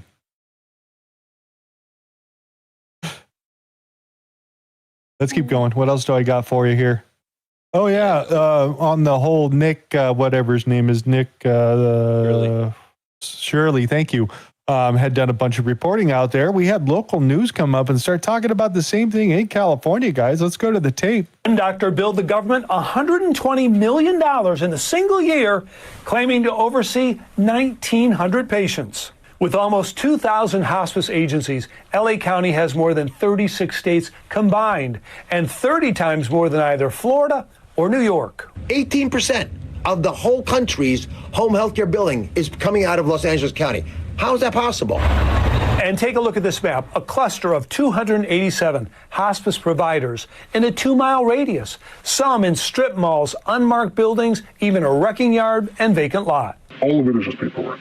I could fill that out in Kazakhstan if I want and get a hospice license waiting for me. One doctor billed the government. So yeah, when they were talking about in the beginning that Van Nuys, California has 16% of the entire Medicaid budget going to one area for all these hospice cares that are out there and rotating people around and putting them in a hospice when they don't even know they're in hospice, but they've been using all the money that they might be living at home on, hanging out because they're in good health. But no, they're signing you up as hospice care and then rotating that paperwork to all their other friends, and they charge for hospice. It's crazy. I mean, it's ripe with fraud, and we knew it was going to be worse than Minnesota, right? And so we'll see. We'll see. It's going to be bad. Not going to be good for old Gavin Newscomb. Yeah, which he's it's going to be a change. Hopefully we get a Republican winning. I don't care which Republican. I'm not too sure about Steve, the sheriff. Some of the things he's gone against the Trump administration and said, but the other guy, maybe, we'll see. What else do we got? Coming out from Great Abbott in Texas today, court stopped Epic City's latest attempt to organize a community when they uncovered the legal violation by Epic City because they were going to change it to the Meadow because we're not going to be an Islamic town. We're just going to be called the Meadow now, the Meadow now, and they put a stop to development there at that point for the biggest Muslim city inside Texas here at this point. So they're trying to stop the spread of radical Islam, and I don't think most of America understands what that means yet, but it'll be too late once they figure it out. Yeah, they're going to be I think, yeah, they're going to be doing the, what do you call it? Sharia? Yeah, Sharia law.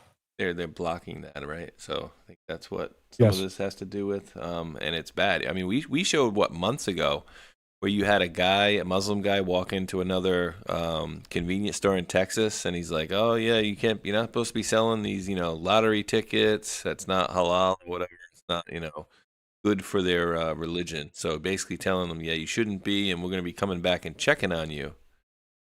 Sounded very threatening, essentially telling this guy that you shouldn't be selling this stuff at your own store. Your ass out of my store, where you get shot, my man. Exactly. What did I have here? Oh yeah. Here, you want to read this in the quotes in the bottom? Yeah. Holy smokes! President Right Trump here just announced, checkmate, Chuck Schumer, quote, "If the radical left Democrats don't immediately sign an agreement to let our country, in particular our airports, be free and safe again, I will move our brilliant and patriotic ICE agents to the airports where they will do security like no one has ever seen before, including the immediate arrest of all illegal immigrants who come into our country, with heavy emphasis on those from Somalia, who have totally destroyed, with the approval of a corrupt governor, attorney general, and Congresswoman Ilhan Omar, the once great state of Minnesota. I look forward to seeing ICE in action at our airports. Make America great again." Yeah, so that's interesting. As the wait times continue to increase, we have a huge amount of people that are just quit and they're never going to come back, and it takes months to retrain all these people here. So yeah, the Democrats are making a really big problem for them, for themselves, and hopefully the rest of America sees who's really causing this particular idea. But yeah, and remember, they have scaled back the immigration raids inside of America, and we pretty much disappeared because Tom Homan had to go over to Congress and beg for money to get DHS open again because he needs that money to operate. So we'll see what happens. I dropped you something at the very bottom of Discord, very online with this very topic we were discussing right here. Somebody offered to pay TSA. They also tried to get just the SAVE Act out, and they ended up blocking it, the Democrats. Just the voting part by itself on Friday night, and they blocked it. Anything you want to say on this first? Well, yeah, you don't have to play it. So Bernie Sanders is over there on, basically saying, just whined about how rich Elon Musk is on the Senate floor, only to be shown up when Elon offers to save the very American families he claims to be fighting for. When Elon says, "I'd like to offer to pay the salaries of TSA personnel during this funding impasse that is negatively affecting the lives of so many Americans at airports throughout the country." Called him out on his shit. Oh, Elon Musk has so much money. It's like, how much money you got, old Bernie? No, you driving around the old Subaru still? You were at a couple $100 million probably, you jerk off. Exactly. Ran by this right here. Yeah. What does she have to say? Did you know that as Secretary of Education, I have oversight of the nation's 5th largest bank? Yes, that's right. The student loan portfolio currently sits at nearly $1.7 trillion. To put that into perspective, that's larger than our nation's cumulative credit card debt and twice the size of all American university endowments combined.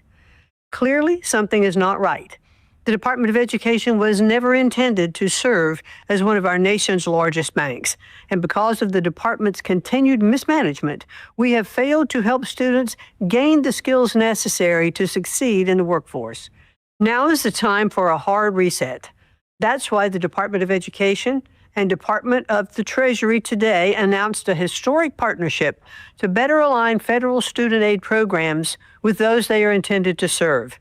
As we streamline the delivery of these programs, Treasury will assume operational responsibility for collecting on defaulted student loan debt and provide support to help return borrowers to repayment. Borrowers, students, and families should know there is no impact to you at this time. Borrowers should continue to make payments through their servicer.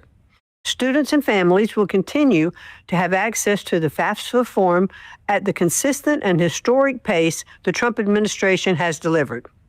By leveraging Treasury's world-renowned financial expertise, we are confident that American students, borrowers, and taxpayers will finally see a reliable return on investment.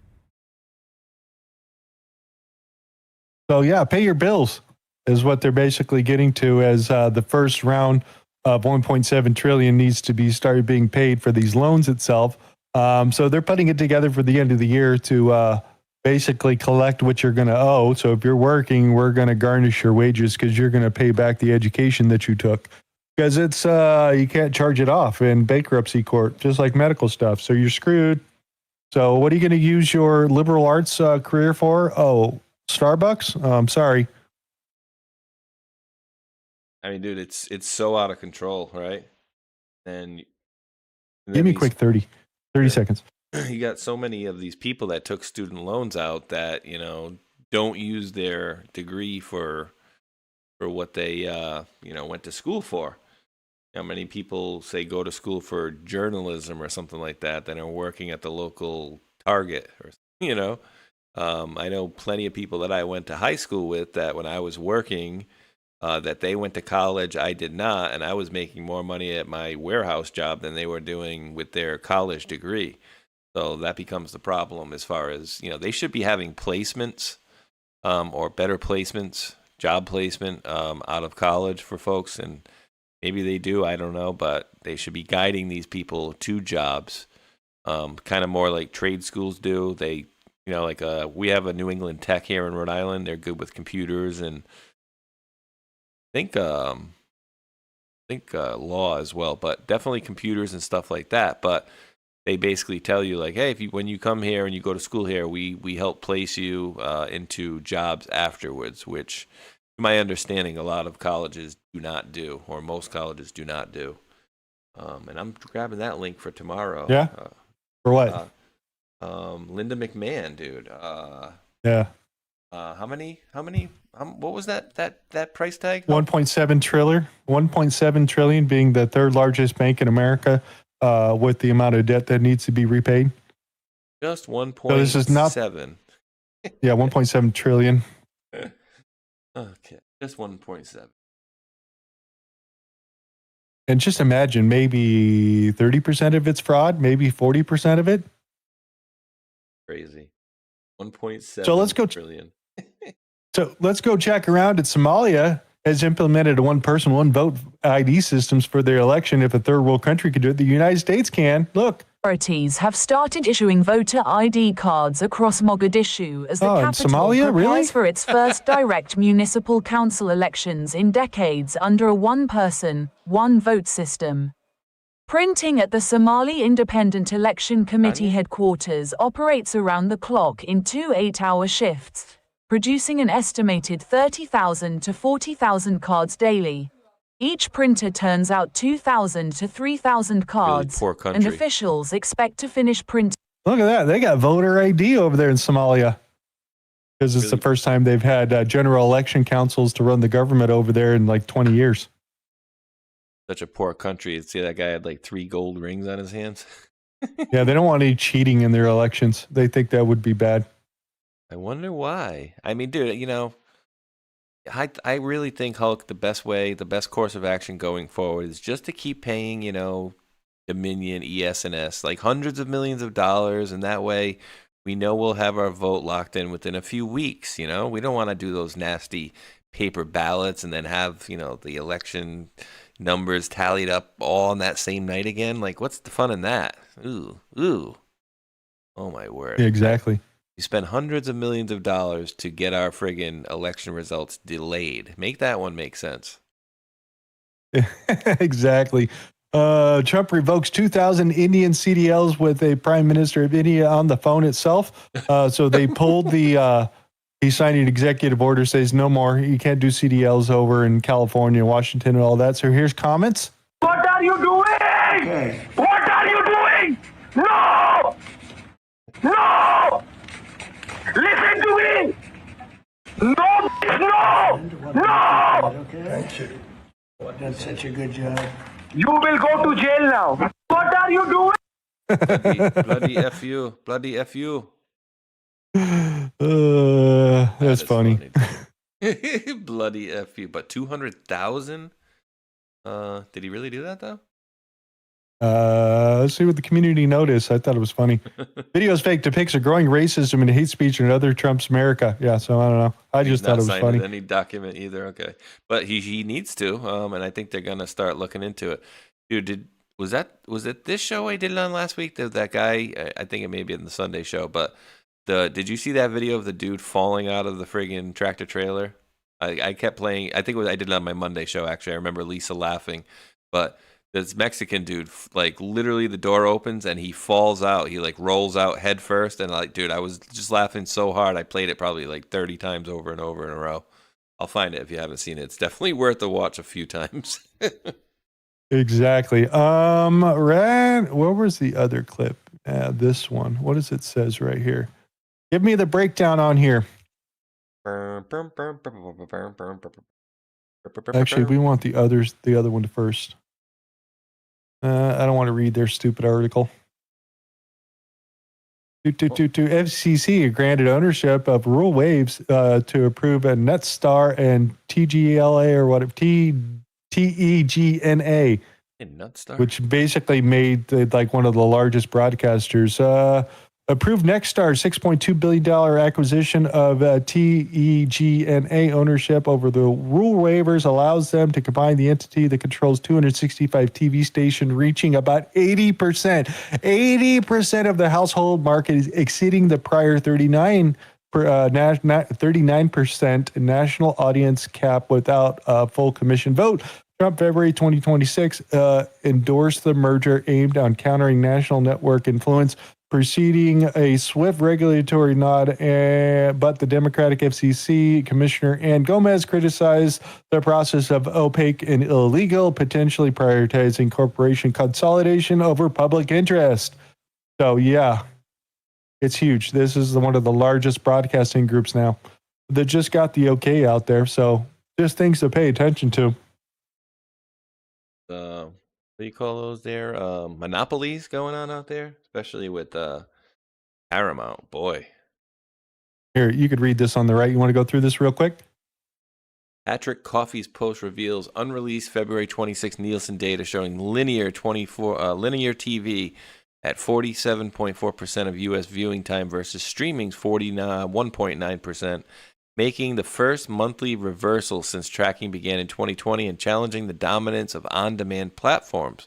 The dramatic 5.5 percentage point swing stems largely from live events like the Super Bowl, Winter Olympics, which boosted broadcast 20% and cable 24% viewership through Nielsen's recent methodology tweaks for better streaming accuracy amplify the shift.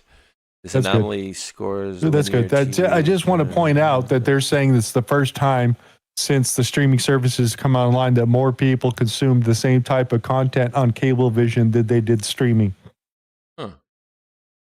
So do I cancel all my shit and go back to cable? F it. Pay the $30 a month for basic cable with none of the extras.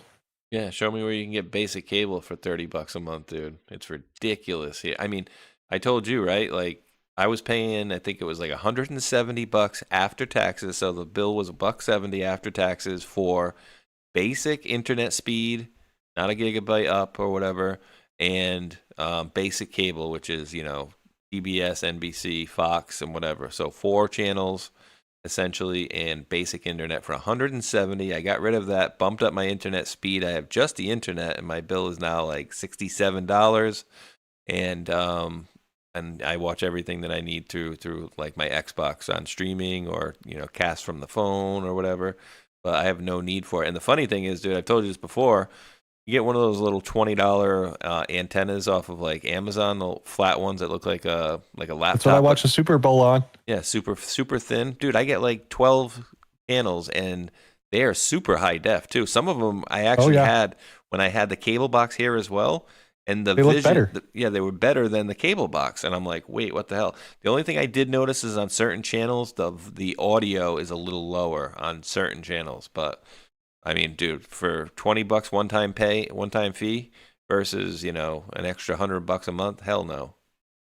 Yeah, I don't have cable. I haven't had cable probably since, I don't know, at least 2015 or whatever. I think I gave up on then, right around then, got rid of it. And then I just got internet, dude, but I pay for 2 gigabyte internet, and it's only $39.95 a month, dude. So it's fucking crazy fiber connection here that I'm running on at $40 a month. So that's totally awesome. I dig it. Sure. So you get cheaper that, I get cheaper gas. Yeah, I guess it washes out in the middle there. What was this? Oh, yeah. I'm going to throw this out here because this movie, Project Hail Mary by Ryan Gosling, the highest rated film on Rotten Tomatoes history. Why? Some little basic little film right here. Here, you want to read this for everybody? I've seen the trailer for it. I want to see it, but if you want to read this. You're watching a $248 million film, and not a single green or blue screen was used. The alien is a handmade puppet. The cockpit physically rotates to simulate gravity. I looked at the production tech behind this 95% score, and the engineering is wild. Phil Lord and Chris Miller, directing their first live-action movie in 12 years, built the entire Hail Mary spacecraft as a real set at Shepperton Studios in England. Not a miniature, not a digital model, a full-size ship interior you can walk through. Production designer Charlie Wood studied the International Space Station, Russian's Mir Station, and the Boeing 747 cockpit to get the look right. He deliberately made the panels mismatched because real spacecraft are assembled from parts made by different companies. Nothing matches perfectly. That's what makes it feel real. The cockpit is only about 8 feet wide, sits on a mechanical platform that can tilt, spin, and shake. So when the ship changes direction or enters different gravity conditions, the whole set moves. Chairs end up on walls, ladders flip direction. Gosling was suspended inside a spinning ring so he could float and move through the ship for real, reacting to actual hardware around him. No guessing where a wall might be added later. Then there's Rocky. He's the alien co-lead, and he's not CGI. Neil Scanlon, the creature designer who built the Porgs for Star Wars, spent a full year on his character. Over 300 designs before they landed on the final look. Rocky is a thin, hollow shell 3D printed from a digital sculpture, then hand-painted in see-through layers so light passes through him like skin. His arms pop off and swap out depending on the scene. One set has a closed fist for walking, another has a tiny motorized fingers strong enough to pick up objects. 5 puppeteers, nicknamed the Rocketeers, operated him in every scene. James Ortiz, an award-winning puppet designer from New York Theater, voiced Rocky and controlled him on set. When Scanlon met him, he told Ortiz, quote, "You're Frank Oz, and I'm making Yoda for you." Every reaction Gosling gives to the alien is to something physically in front of him. Greg Fraser, who won the Oscar for shooting Dune, filmed the space scenes in the larger IMAX format, that taller image you see in the IMAX theaters, and the Earth flashbacks in regular widescreen. Then the team did something unusual. They took the digital footage and printed it onto real film strips twice using 2 different types of film stock. Then they scan the strips back into digital. It sounds redundant, but it adds a texture and a warmth that you can only get from physical film. Fraser used the same technique on Doom and Batman and The Batman. Drew Goddard spent 6 years writing the screenplay. His last adaptation of Andy Weir's novel, The Martian, earned him an Oscar nomination. He described the challenge this way. A screenplay gets about 5% of a novel's word count. The lead is alone for most of the runtime. When he finally gets a co-star, that co-star doesn't speak English, communicates through sounds closer to whale song, and has no face. Goddard called it a screenwriter's nightmare, and then said that difficulty was the whole point. He and the directors fought studio pushback to keep Weir's original ending intact. 95% from 212 critics, 98% from over 2,500 audience ratings, and the lead isn't a superhero, a cop, or a soldier. He's just an ordinary middle school science teacher. Maybe we should go see the trailer. Project Hail Mary. Another Let's copyright strike to cut out? Why not, dude? We're already here already, dude. Look, I'm live. Fair 8 use. people watching. At fair use free advertising. Fair use free advertising. 8 months ago, 1 month ago, the final trailer. Be interesting. What do you think, Mr. Spaceshot? E.T. phone home. E.T. phone home. Would you go out and see it? Make a comment out there. Space movie, if you liked Inception or Interstellar, it's up there probably with those lines. I'll probably wait for the home version. I mean, The home version. The way it is nowadays, you'll probably be able to watch it on Prime in like a month. Yeah, maybe. What else do we have into? That was our video for that. So yeah, original production is what really caught my eye about how much work they put into the movie and the people that are in it and the puppeteers and all those sort of things. So yeah, they put a lot of work into it. Big Gouda says, Wilson. And Victoria said no. Victoria's 2021 said no. PD77 looks better than most, which isn't really the greatest bar ever, right? But yeah, it does. I would say it looks better than, a lot of the Texas Tan Girl. Won't rush to the theater. At least it looks good, Big Gouda. Home version for me, just Janet. Jonathan 07007 twice said film I really want to see. I want to see the other one with the time traveler dude that comes back and is talking to the people in the room and saying, I'm a time traveler here to collect you, and you help me with this and that and those sort of things. All trying to convince him. I can't remember what it's exactly called, but he looks really crazy. It just came out.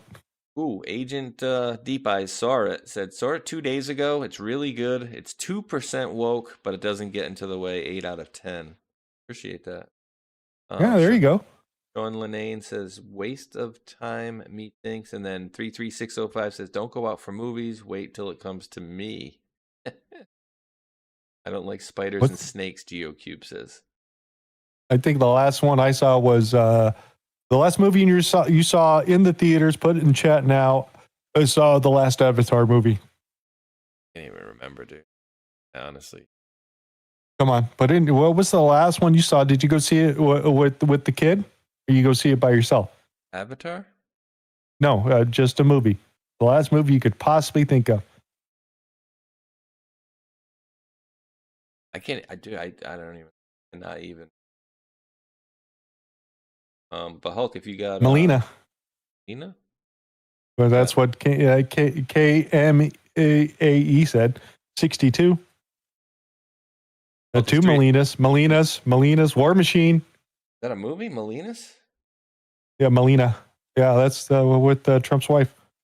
Melania.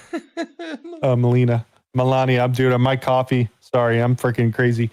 Civil War, Santa Claus with Tim Allen. Like the new one? Wasn't there a new version? The old version? I'm not sure. City of Dreams with my grandson. Machete. Last Harry Potter.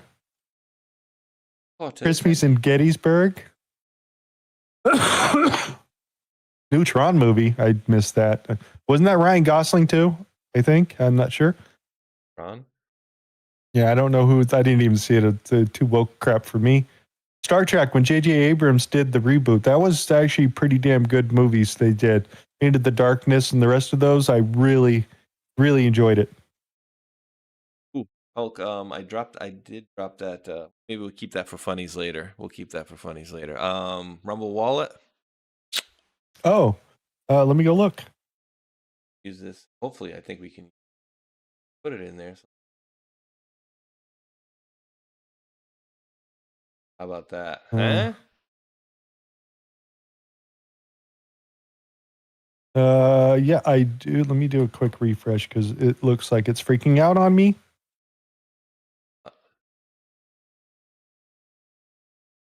Leave that live over there. We'll give you that to look at over there.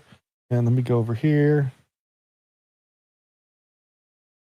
Could use 20,000 people to start watching my stream, but whatever. Yeah, they tease. Go down to the bottom, make sure I'm not missing anything.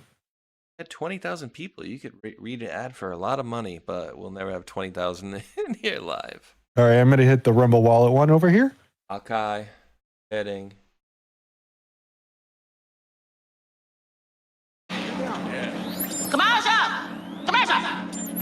Break for 30 seconds. Break for 30 seconds. All right, ladies and gentlemen, they can freeze your accounts, they can shut off your cards, and lock you out of your own money overnight. Banks don't protect you. You're here. Banks don't protect you, they control you.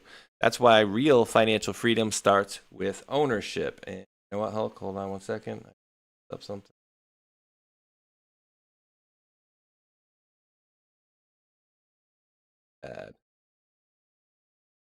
Sorry, guys. They can freeze your accounts, they can shut off your cards, lock you out of your own money overnight. Banks don't protect you, they control you. That's why real financial freedom starts with ownership. Introducing Rumble Wallet, a non-custodial wallet built for people who refuse to give up control. And with Rumble Wallet, you don't just buy digital currency like Bitcoin and Tether. You can own Tether Gold, real gold on the blockchain. Through Tether Gold, you get direct ownership of physical gold bars, each one fully allocated, verifiable by serial number, purity, and weight. This is not paper gold. This is not an IOU. This is real gold without bank vaults, storage fees, or gatekeepers. You can buy, sell, or move it 24 hours a day, 7 days a week, even when traditional gold markets are closed. And if you want, Tether Gold can be redeemed for physical gold. That's power. And when you support creators on Rumble, you can tip them directly using Rumble Wallet, peer-to-peer, and outside the banking system. No permissions, no middlemen, no cancel button. This wallet is yours forever. Boom. Break for 30 seconds. All right, thank you. Appreciate it. Smash the thumbs up, leave comments in the video. It'd be much appreciated, folks. Help us get on that leaderboard. On the leaderboard, please. Oh, yeah. So let's check in with California really quick. Specifically, poo capital of the world, San Francisco. NASA is out with a dire warning about San Francisco right now. The city is sinking at a rate so fast it could put human life at risk. Scientists use satellite data to study vertical land motion from 2015 to 2023. And findings revealed that regional studies substantially underestimate sea level rise. NASA projects more than double the expected rise by year 2050. God. Experts say environmental changes and frequent extreme weather could increase that even more. Very concerning. I looked at the study, and it's not only San Francisco, but also for Los Angeles. Yeah, a lot of people close to the water, especially around the Bay shoreline, watching this very closely. We have a lot of smart people trying to work on this for decades to solve this problem. So it's interesting to see what NASA found just recently. Right. Yeah. We're already seeing some of that extreme weather even now. Yeah. So again, they looked at the ground in San Francisco and LA, and it's sinking. Oh, you mean the oceans are not rising? No, the oceans are not rising, but the land is sinking in certain areas. Because why? They're pumping the groundwater out, which means hydrology and the stuff's not floating anymore, and it's drier, and now they're starting to mash out and start to sink. So if they didn't, if they just pump more groundwater in there, it would solve a lot more issues. But they won't do that for California. Allow these farmers to pump the water back into the ground to refill during dry years. No, they do the Delta smelt and they feed it to the Pacific Ocean. Yay! Yeah, and did you notice they kind of threw that in there as well? Like, oh yeah, the land is falling, and then they were like, yeah, the water level's rising, and then they went back to like, oh wait, what happened? Regional tides show 7.4 inches of sea level rise projected to 2050. Dude, who the hell's doing their science over here? Al Gore? I mean, by their account, exactly. you guys should be underwater already, and so should I. Yeah, according to Obama, it doesn't have an issue who bought beachfront property out there. And again, like the other people say on the internet, if this was going to be such an issue, no insurance company would insure homeowners insurance if it was going to flood in 5 or 10 years. Yeah. Not only did he buy a house here in Massachusetts, I think he recently sold that one, but he also bought another one in Hawaii. Both of them right on the water. Yep, they're concerned about rising levels, I'm sure. Manipulate points out that Vegas has dropped 6 feet since they started measuring. I remember, 6-7 years ago when I was looking into that story, because who was family member? One of my family members' friend was working in the tunnel project that they were building into the lake so they could suck more of the water from the bottom of the lake versus the side, so they didn't have that dead pull issue itself. And he spent, 8 years over there digging those big tunnels that were over there. And he had talked about the groundwater issue in Vegas. And then I found this news report where the ground level is so bad that it started to warp residential areas. Like down this one hallway of this person's house is maybe 15 feet long. And the ground is so warped from the concrete, there's like an 8-inch gap between the drywall and where the tile is. And it's just all wavy and all screwed up because they're pumping the groundwater out too fast. Damn. Yep, messing with Mother Nature. Soaking up that stuff too quickly. Olivier. Yeah, a couple of clips of Pierre, who is from Canada. He's the famous dude with the apple. Who's talking about what playbook, as he's totally ridiculing this particular reporter, talking about what's going on in Canada, and you're playing with Trump's playbook, and what playbook, what page are you talking about, while he's sitting there calmly eating the apple. He has made it over to Joe Rogan's podcast and said some pretty damn interesting things out there.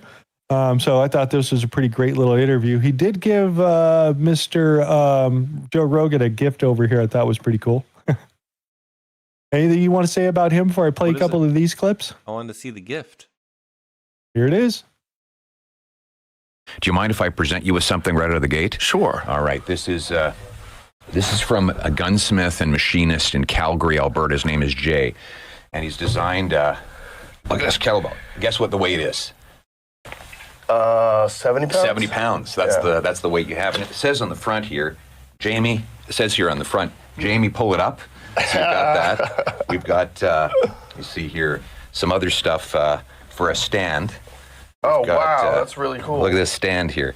So we've got Seeing is Believing, which I think was the slogan of the first UFC that you were the commentator for. I think it was number 13? 12. Number 12, yeah. Right. And then we've got here your favorite quote from, what's his name? The Japanese martial artist. Musashi. Yes, and it says, if you know the way broadly, you will see it in everything. Yeah. So that's here. And then Morse code, there's a thank you letter for you. And you've got your flying saucer. Oh, and we've got your logo here too. So, but most important of all, we've got a subliminal message, which is the Canadian maple leaf. Oh, so cool. Every time you do a kettlebell swing, you do a snatch, you do a clean, you're going to be seeing that maple leaf, and you're going to be reminding yourself that you need to come back to Canada. All right. I'll present that to you there. Thank you very much. Go on there too. Very cool. Yep. Is that in the way, Jamie? I can take it off. We'll take it off. I'll just pick it up. Here, put it down here. So I saw your interview with Pavel, and I'm. So I thought that was pretty cool. Him showing the president right off the bat. But this comment, a little long, but I thought it was pretty good about what's kind of going on here in Canada itself. So here we go. So there's a narrative in America, and the narrative is that you were about to win and your party was about to win, but then Trump came along and said he was going to turn Canada into the 51st state, and everybody went crazy. Is that accurate? I wouldn't say they went crazy. I mean, it was. They got very upset. They should be upset, though. I mean, well, it's a crazy thing to say. It is a crazy thing to say. Canada's not for sale. We're never going to be the 51st state. We love Americans as neighbors and friends, but we want to be uniquely and we want to be sovereign as Canadians. It's our country. It's where we grow up. You're a patriot as an American. I'm a patriot as a Canadian. It's where my grandfather arrived. It's where our collective ancestors put on military uniforms and sailed to fight wars. It's where our grandkids are going to live. We're very proudly Canadian. So we're never going to be the 51st state. And I just wish he'd knock that shit off so that we can get back to talking about the things that we can do as two separate, but two separate countries that are actually friends. Did that really have that much of an effect up there? Like, did people take him seriously? I think at first everyone thought it was a joke. Because we've always had these jokes like, one day we're going to take over Vermont and Detroit should be part of Canada and all that stuff. But then he kept saying it and it became a lot of people got upset about it, and I think understandably so. Understandably, yeah. I mean, it's a crazy thing to say. It is a crazy thing to say. I talked to him on the phone about it. It was like so funny. He's like, at first I was joking, but then people were like, it's a good idea. Like, that's not a good idea. What he's saying that, I can assure him of that. But and the tariffs aren't a good idea either. We should get the tariffs out, because there's so much we could be doing together as neighbors and partners if we got rid of those tariffs. I think one of the biggest problems in America today, affordability, security. And we can help with both. We knock the tariffs down. Let's look at affordability. We got the fourth biggest supply of oil anywhere on Earth. You guys pay a huge price discount for our oil because we're effectively, all our infrastructure to ship it is north-south. And it's a very unique heavy oil. So we accept, unfortunately, and for now, a price discount on the oil we send you, which can translate into more jobs and paychecks, but also lower energy prices. You've got $5 a gallon right now in lots of places in America. I want to produce more so we can sell 2 million more barrels of Canadian oil into the U.S. market. And then there's housing. You've got huge housing pressures on young people. They can't afford a place to live. We're the biggest supplier of lumber for home building of any country that exports to the United States. We've got very low cost but high quality softwood lumber we could be shipping. Or the best selling truck in America for 45 years now is the Ford Series. It's aluminum. It's a military grade aluminum body. You guys can't make enough aluminum here. You don't have enough bauxite or electricity to convert it into alumina and aluminum. You get your aluminum from us. A tariff does not bring the production to America. It raises the price of the aluminum and therefore the F-Series truck. Get rid of that tariff. You lower taxes. You lower the cost of an F-Series truck for the miner in Appalachia or the electrician in Ohio. And that's just on the affordability side. There's a lot we can do with our minerals to make the continent a hell of a lot safer as well. So I think it's in America's interest to come towards a tariff-free deal. So that's him. I mean, he seems very level-headed. Obviously, he's still underneath the British crown, like you guys are saying out there. And I agree with you 100% about a lot of that stuff that is out there. But him being the moderate side of the entire Canadian system instead of the Justin Trudeau and whoever the leftist guy they left over there from the World Economic Forum group that took over Canada. So you can kind of see their problem. So yeah, I think he's pretty moderate and intelligent enough that he can bring Canada back into the normal and get away from like the crazy stuff they're doing in San Francisco and shit. You know what I mean? And same thing over here too. City of London, Chris Chow said. Motoron says Canada is a vestigial appendage. There's hopefully that that gets broken up soon. But I don't know that they're gonna how easily. I don't know about Alberta. Hundreds. Well, yeah, how are they gonna break a couple hundred years of rule? Because remember, UK rules over Canada, Australia, many different little island nations and whatnot. So, we want to stay sovereign, but you're not. You're not though. That's the best part. You're not. So what else do I got for you? I want to show you. Oh yeah, wanted to show you this. So somebody had put together a world monitor type thing, and they used it as something you had to download and assemble and put it together. This person popped it up on a website. I don't basically back this up at all, so I don't know exactly what it is. But you can go around the world, and it's basically going to show you real-time stories of the most popular stories. Obviously, going from green to a red over here, so being different types of stories, being severity. So Lebanon, we can go click on over here. It says direct translate, Bink.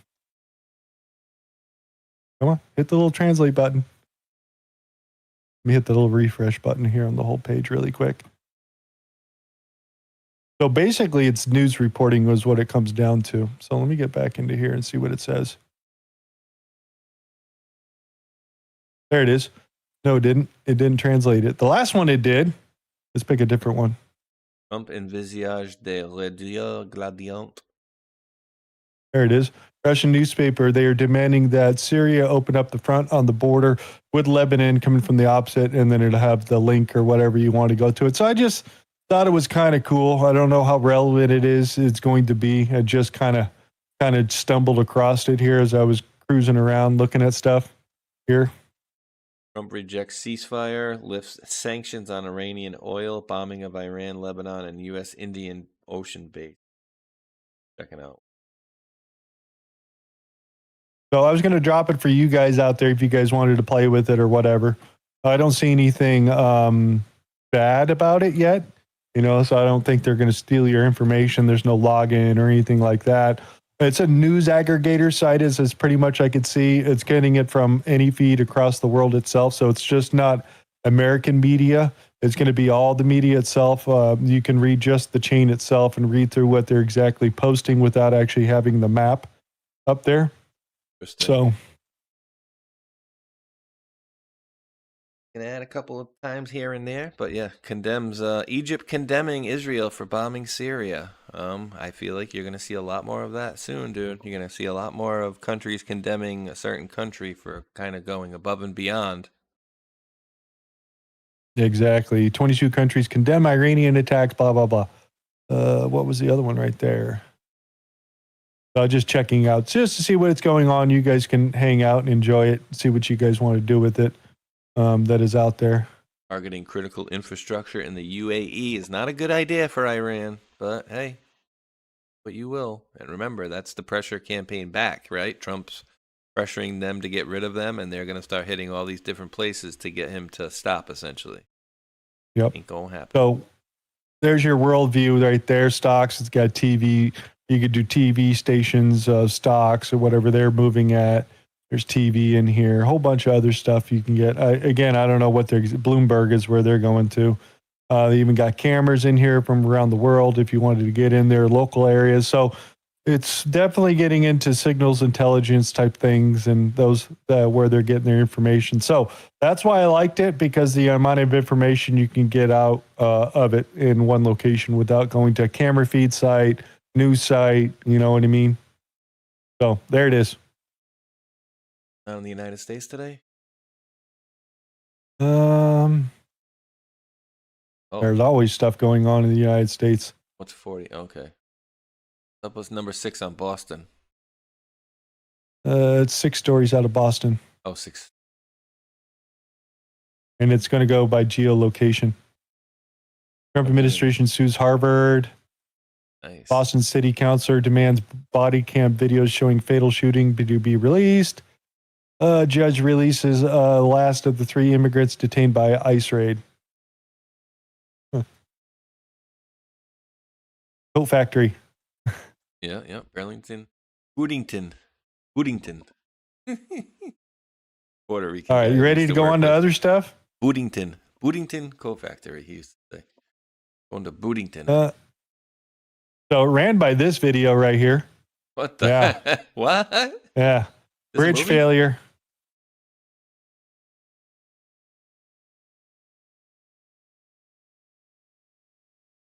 Eve of 2012. December 21st, 2012. What is this, 2024? Oh my goodness. That's when you soil yourself. And say your last Watch prayer. the bike. Watch the bike rider.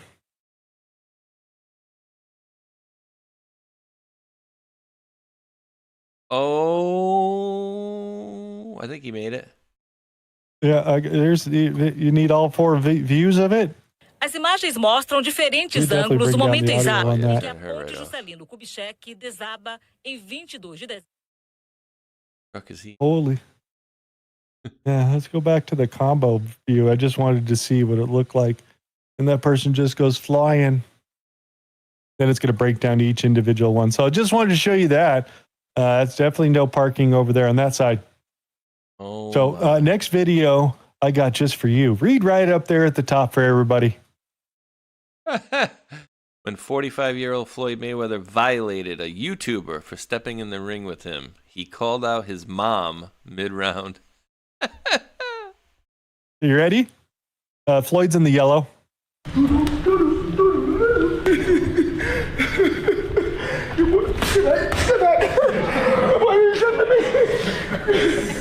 so sweet with this shit. Nobody would never be better than me. Nope.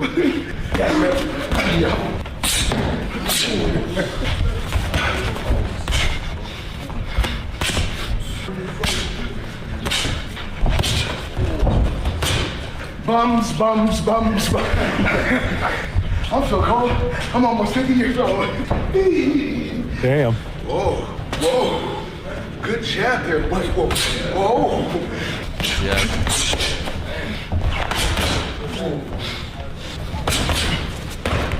Whenever I want to. It's there whenever I want to. This shit don't like it's coming, but you'll never know it's coming. It's so slick. You never know. You never know. Right there. This is boxing, easy. Right there, where I want to. Woo! He's doing what he did to Conor McGregor. The heavy bag. The heavy bag is coming from this. Nope. Right there. Whenever I want to. His jab right here. It's right there. Woo. You got it? Make sure the old lady got it. You got it? Okay. I want the old lady. Okay, Mom. Mom, Michael, come here. Let's make it look good for Mom. Make it look good for Mom. I'll take it right here. Hands up. Hands up. Right there. Right there. Right there. Right there. Your name is right here. She's right here. Right here. Right there. Right there. Right here. Little short shit. Come on. Back. Come on. He's no Floyd Mayweather. I'm the best. What'd you think of that? I give the dude props for not getting knocked down. I mean, he's known to That's have pillows. exactly what I thought. He's known to have pillows for hands. Essentially, he broke his hands a lot, so he's probably not hitting him with the full force that he could. And if he did, he would probably break his hand for one, and for two, he'd probably knock the dude out cold. But he did the same thing to Conor McGregor. Everybody's like, "Oh, Conor McGregor did so good against him. He made it to the 6th round and did the best anybody's ever done." And it's like when you watch Floyd before the fight, he's like, "Yeah, I'm gonna probably let it go to around the 6th round, and then I'm gonna take him out." And exactly what happened. What else do we got? Oh, yeah. Thought this is interesting. Look at that case right there. Those are buttons. And this guy sells buttons. Let's hear a couple of them. Believe it or not, this is a $1 billion button box. So to give you a couple examples, this button right here sells 100,000 units per year to Starbucks coffee machines. So this button right here turns on and off the Starbucks coffee machine. 100,000 units a year. This switch right here, that turns on the KFC deep fryer. 10,000 units a year. Believe it or not. Never seen a container like that. But yeah, it makes sense. Damn. That's pretty cool. 100,000 units for the first one and 10,000 for the fryer. So clearly, Starbucks coffee machines are a little more faulty in their buttonry. This is ran by this one right here. So if anybody's familiar with Oakley, the sunglass manufacturer and all that, from the 90s and early 2000s, they have a world headquarters, which is based upon this same type of theme itself. This is the owner who built this house of Oakley, who designed obviously what the company looks like in Irvine, California, but also he built this house and it's currently for sale. But I just happened to run by it and go, dude, it looks just like The Office. So here it is. This is one of the world's most iconic brutalist properties with by far the best view in all of Los Angeles. This is crazy. No, it's insane. While you lay there, let me show you my favorite feature of this house. It has this secret code here that you have to put in. What are you doing over there? Whoa, that's crazy. That's so cool. Can we check out some of the other rooms? Yeah, let me show you my favorite part. Oh my goodness. This is like a full-on movie theater. Oh, wait, what? This is like a movie theater. No, this is a movie theater. Do you know how much that's worth? Millions and millions and millions of Okay. dollars. I actually love this piece. I think this is such an incredible architectural statement at the beginning. It is fully functional. Who owned this? He still owns it. It's the founder of Oakley Sunglasses and Red Camera. And he was literally the architect who was the designer. Okay, so he didn't buy it, he built it. He built it. I want to check out here. This is the craziest driveway ever because I'm a car guy. You can fit so many cars. Oh my gosh, you could stack so many cars out here. I'm thinking about the cars. Also, like, this is like, no one's breaking in this place. No one is going. By the way, feel the story. It's like a vault. You see all this concrete and glass and steel, but you don't realize how expensive it is to build houses like this. These are no, it's insane. Look at this. You couldn't even build this house for what it's asking for today. Without a doubt, the coolest fireplace I've ever seen in my life. What is amazing about this house is it's concrete, but it's also warm and like cozy and chill and hang out. Okay, so here is the kitchen. Look at the details throughout. Super unique, super interesting. This is my favorite primary suite. Look at this. Wow. And look at this view.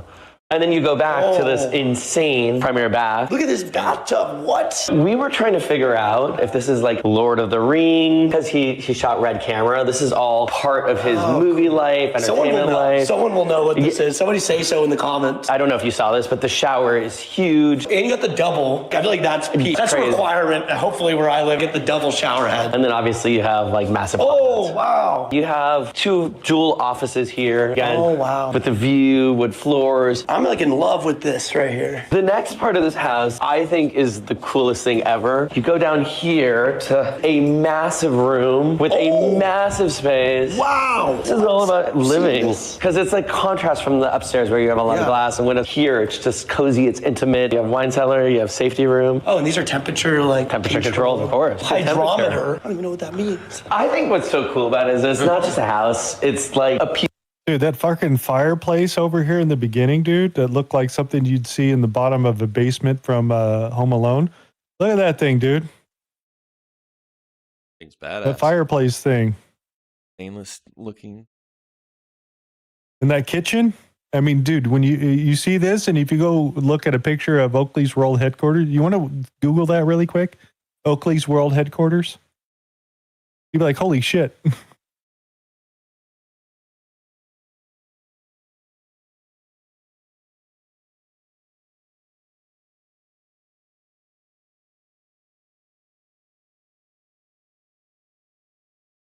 Dropping. Ding. Let's see if we get some photos.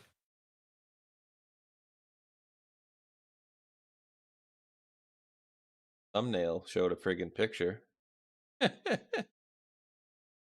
Okay, we'll just go this way. Good, right?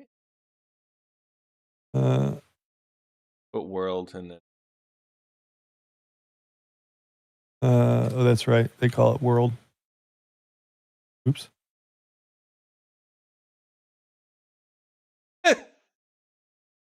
I'm doing this World. Didn't come up.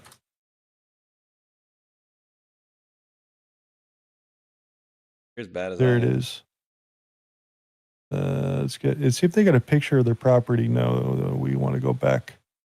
World.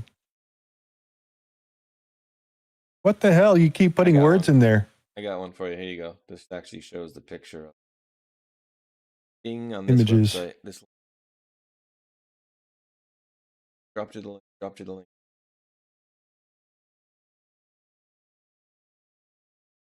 Yeah. Look at that. That's the lobby entrance right there on the right. Is that a store too, or is that just? It's the factory headquarters, store, wherever you want to call it. It's all the same thing. For that. Yeah. Yeah, here's the, wonder if this will play over here. Can I open image? Oh, it just goes back to the same damn thing. Copy image. Could I pop this over here like this? Allow me to do this? No. So you kind of get the idea. Same thing. Let's get into funnies. Was Brendan's dead? How's that? I don't know. Buffy the Vampire Slayer actor. How did we start? DLS. Yeah, here. We're going to throw this out for everybody out here because some terminology and gaming stuff that they talk about for DLSS coming out in NVIDIA and the iterations that's coming out and the new one that just came out that people are talking about here currently. So this is all about gaming and the graphics really quick in 60 seconds.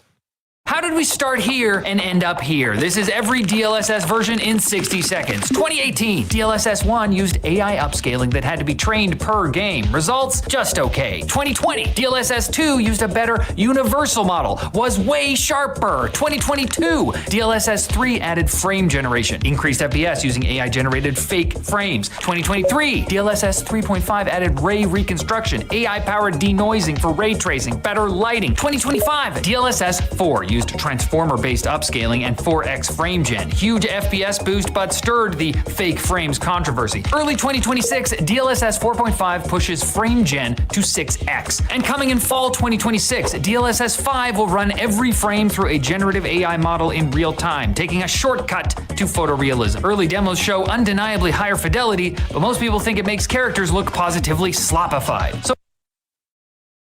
So they're talking about, well, it's not as good as it's supposed to be, and then we'd like to go back to hardware acceleration, but it doesn't seem like we're going that way. So games are going to look a little weird as they come out with their new DLSS 5.0 that they've just come out with that changes all the lighting and makes everything look a little weird. So just a heads up for you gamers out there. You're on 4.0, by the way, Mr. Spaceshot, by the way. I don't know. Just to put you on that list. But on that list here, there you were on 4.0 is what they were getting to. Frame gen to make sure it stays nice and smooth and they fake it. Here, we'll play just a couple of minutes of this one right here. Not too much. It is a 5-minute video. We'll drop the rest of it, but I thought this was interesting.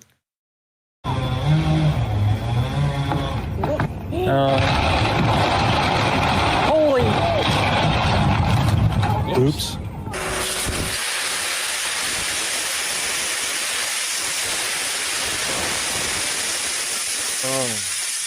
How many of the mirrors did you break?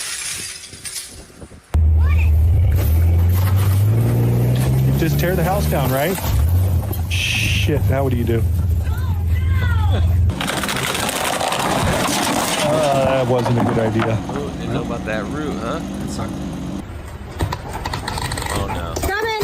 There it is! Watch it, baby, watch it. No, we can't. Pop the tire. Piano. Cooey, Mr. Shifter.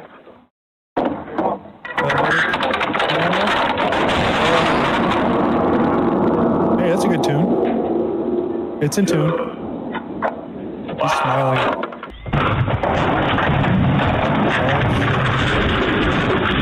Honey? Honey, I had an accident with the car. Honey, your trailer is back into it. Accident. Down the hill. Good morning and welcome to This Week on this first day. Oh my God! Ready? Yeah. Oh no. That wasn't bad. Now it's bad. It's okay. You are in our car. I broke the window. Oh man. You okay? It's okay. No! David! Oh damn. Oh no. Oh no. We're gonna go to the next one because I got plenty, and that's got 5 minutes worth over here. One of the best throws I've ever seen in my life, and there's no slow play. I had to go back and double check what this was, but this is impressive. 2-2. Into right. And playable for Acuna to make the catch. Vivas is doubled up! Did you see that?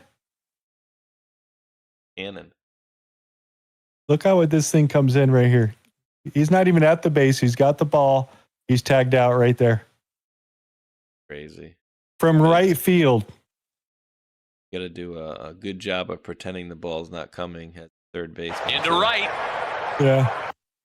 Look at that play, dude. And playable for Acuna to make the catch. Vivas is doubled up. Wow. The guy's standing there left just like, oh my God. Throw! Come on. Bo I can't believe that just happened. That was like similar to that from far in left field to I think it was left field. But anyways, it was basically at the warning track. He did like the same type of throw to the home plate and caught the dude. That was crazy. Yeah, I ran by this really quick with dudes with too much money. Lose your mind when you hear how much these toys cost. Put your pricing in now. Every single one here is priced at no less than $8,000. Look at all this These guys are taking toys to a whole new level. They are building them by hand with scale replicas ranging from 1/14th to 1/10th scale. Some of these weigh over 220 pounds and can easily carry a person. I mean, we're talking chassis, hydraulics, little motors. I mean, the whole deal, just miniaturized. So yeah, you can play in the dirt in your own backyard with this stuff. Much money on their hands. Send it my way if you Jesus, you know? Like here, never seen this before, Mr. Spaceshot. You ready? There's a takedown from Santi.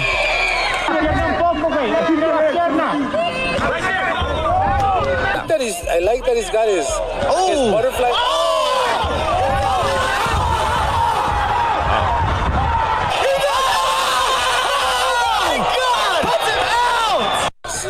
Double-fisted knockout. Takedown from Santi. Double-fisted knockout. I like that he's got his butterfly. Isn't that crazy hit? You know why that works so well?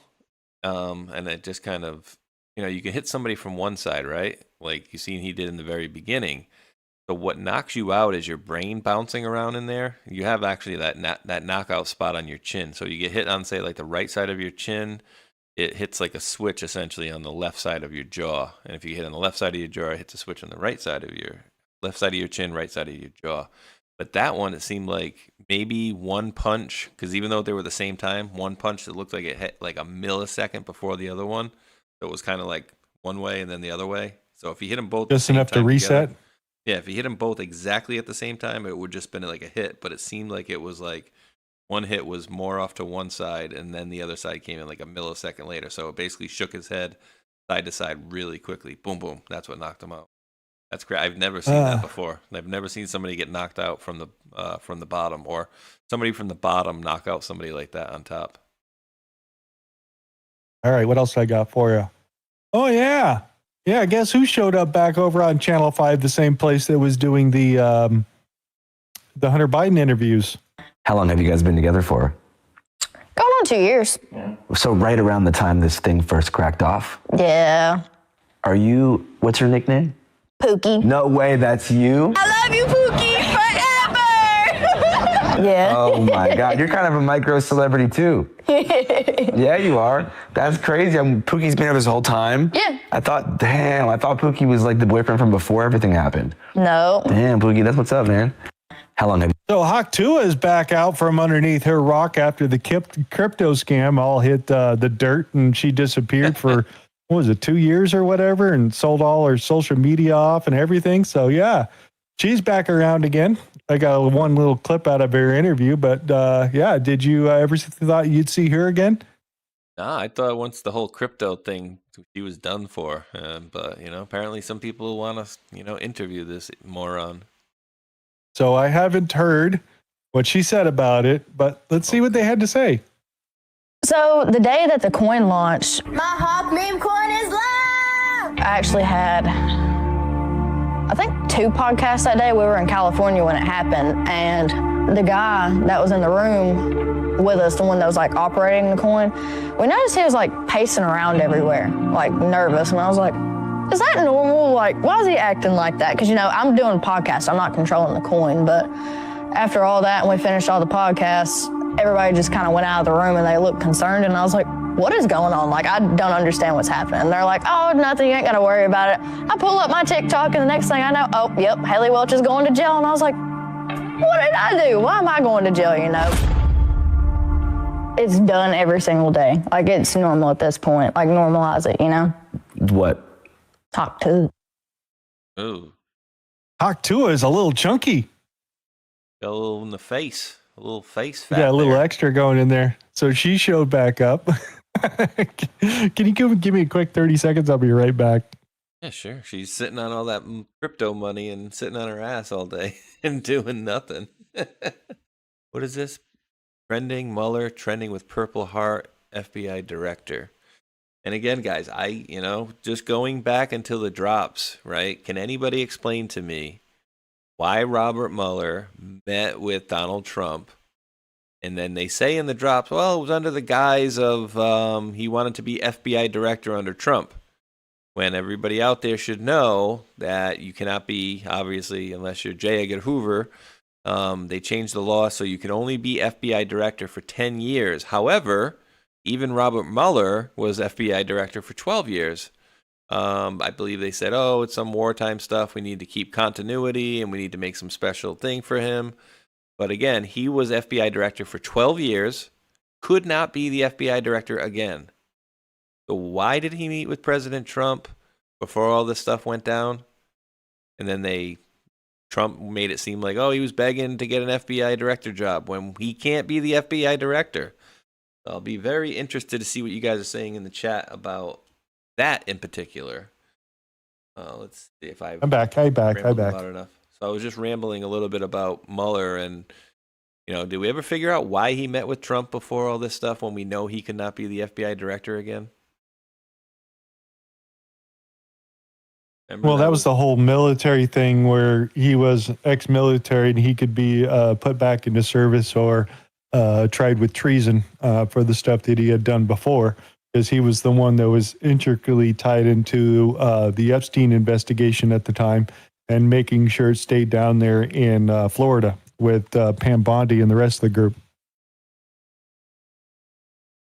As long as we're keeping score, just saying.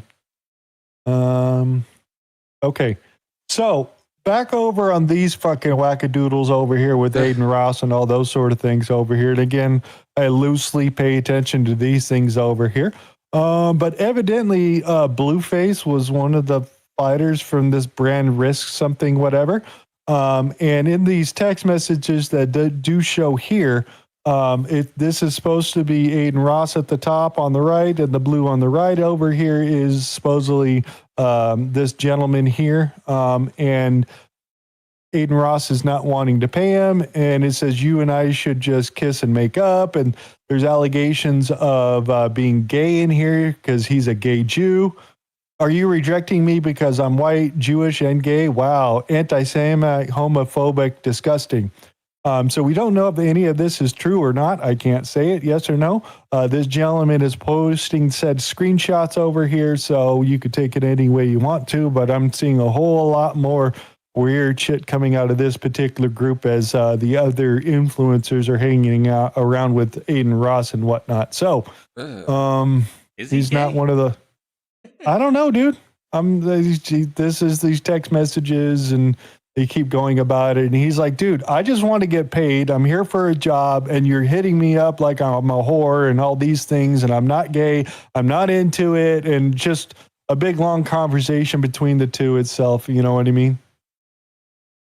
So I don't know where to put it, but he goes into it and they keep talking about it. And he's all, dude, just give me my money. I'm not gay. Leave me alone. Is basically what he's saying. So you can take it any way you want to after that. What else do we got? Here? Oh, yeah. In case anybody was wondering, after nearly 100 years, CBS News Radio delivered original reporting from the nation from Edward R. Murrow's World War II reporting from London. Today's White House updates, they are pulling the plug. No more CBS radio as local content creators are trying to find out where they're going to get their their ABC News now. They will have to do their own reporting anymore. So CBS News is done after 100 years. Oh, that's crazy, huh? Yeah, thanks to Barry and Tom. Yay! Yes, Just Janet. Yes, he was the one that did give the Trump the that model called the truck one there, the electric big truck one there, the one that looks like a Tesla. Yeah, the Tesla truck though. Something A monster or I can't even think of the name of that thing. Jeez, Cybertruck. Cybertruck. There you go. I knew I would come up with it. So just saying, was the list of people that we go through. What else do I got for you? Oh, who wants a quick game of whack fuck? Oh boy. Oh shit! No, front foot, Zach, front foot, Zach, front foot. Please, no. You got fuck all ball flight, man.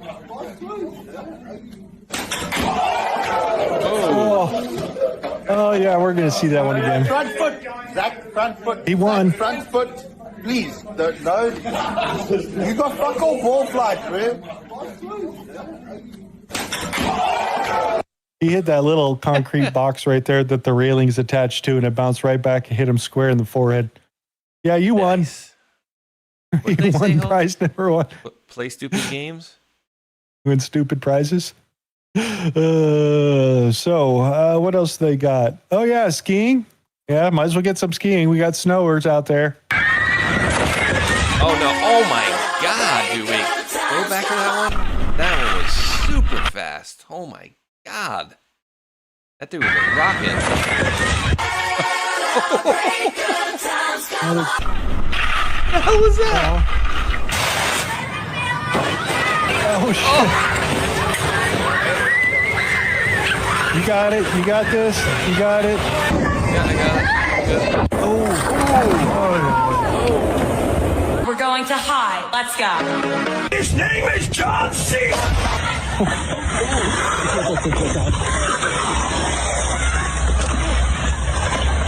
Oh yeah, get them all.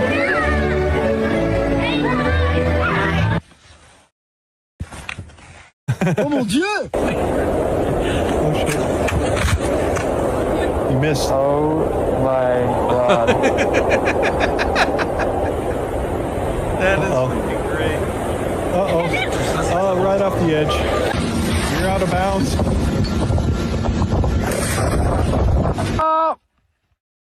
Uh-oh. Uh-oh. Ow. Yeah. Night-night.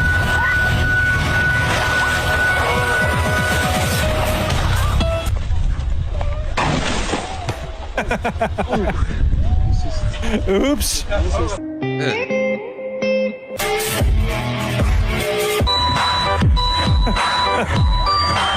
Oh my word. Ow. Almost made it. Almost made it all the way around. What else do I got here? Trying to find yeah. one. That's really funny ski one. It's not actually. It's actually a good one. Where not to be standing. This is number one rule: not to be standing. Where not to be standing. Oh my God, no! Those guys are gonna crush it. Oh my God! Oh! Bangu Gao, that dude's dead. Oh. Yeah, exactly. How's Yeah. that dude not dead, bro? Yeah, I don't know what the end of that is. Didn't we just do this one? Yeah, we just did that one. We can get that out of there. What else do we got? Oh, people that shouldn't go to the gym. And I feel sorry for everybody that this has ever happened to.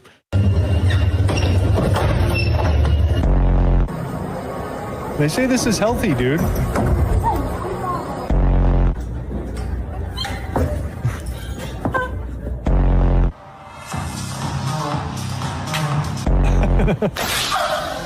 Oh. That'll leave a mark. Oh shit! luck didn't bring you here. Ow. That's what I love. Nestle Crunch.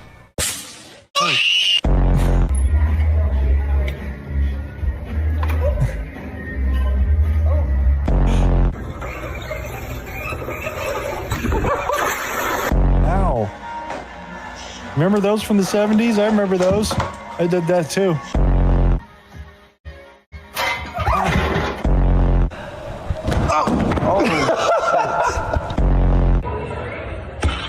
Uh-oh, he's going down. Oh, shit. See, it's supposed to be healthy, folks. Swimming pool failures to go along with the workout video. Babe, watch out. Okay. So where do I have to start this? Ow. Oh my god.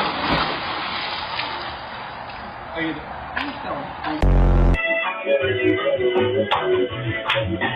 Oh.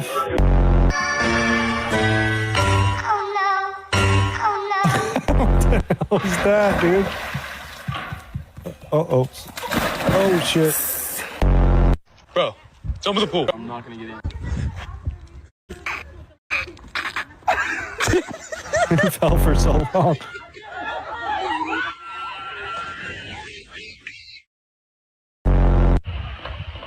Oh my god. Oh, yeah.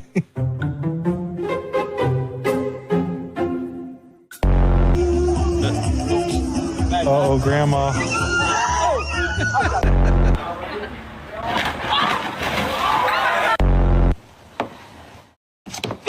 Oh god! No! Oh my god! How many of those were fake? I'm not sure. There you go, right here. Gender reveal parties are getting out of hand. Thumbs up. Yeah, watch out, buddy. Poor little kid. Thumbs up. What else do we got for you? Oh yeah, one for the guys.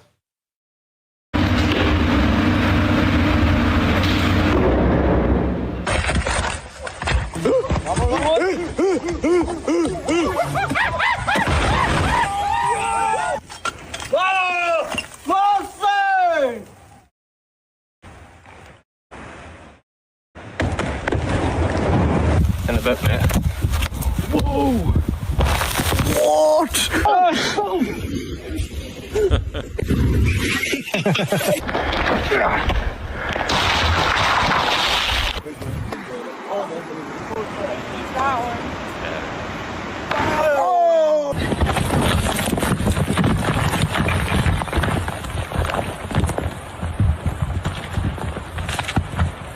Hit the tree.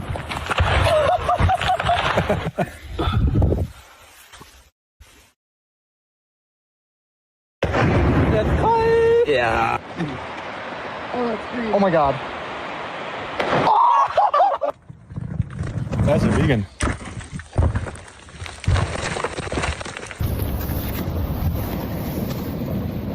Oh shit. There you go. Rock throwing it all in one video. Oh, yeah. Yeah. This is, yeah. Pay attention.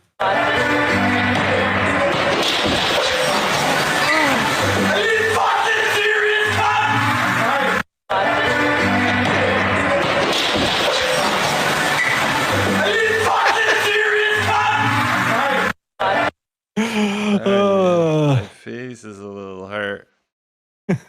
Can I look at your fish tank? My face is a little numb. All right, listen to the comments. We might fast Come on, forward. Wellington. We're recording this.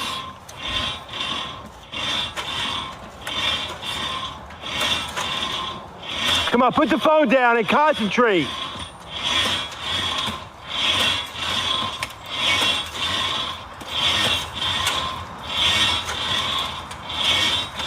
I think I can.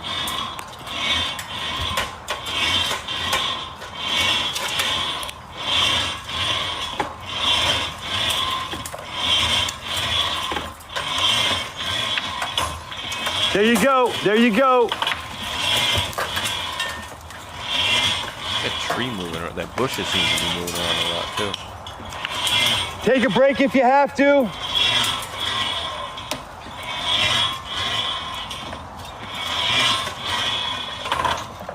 Oh, here we go. She going, she going. All right, you got to put the phone down.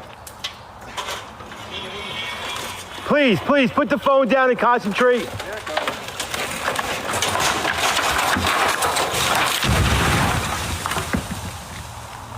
We found the septic. Found the septic. We found the septic.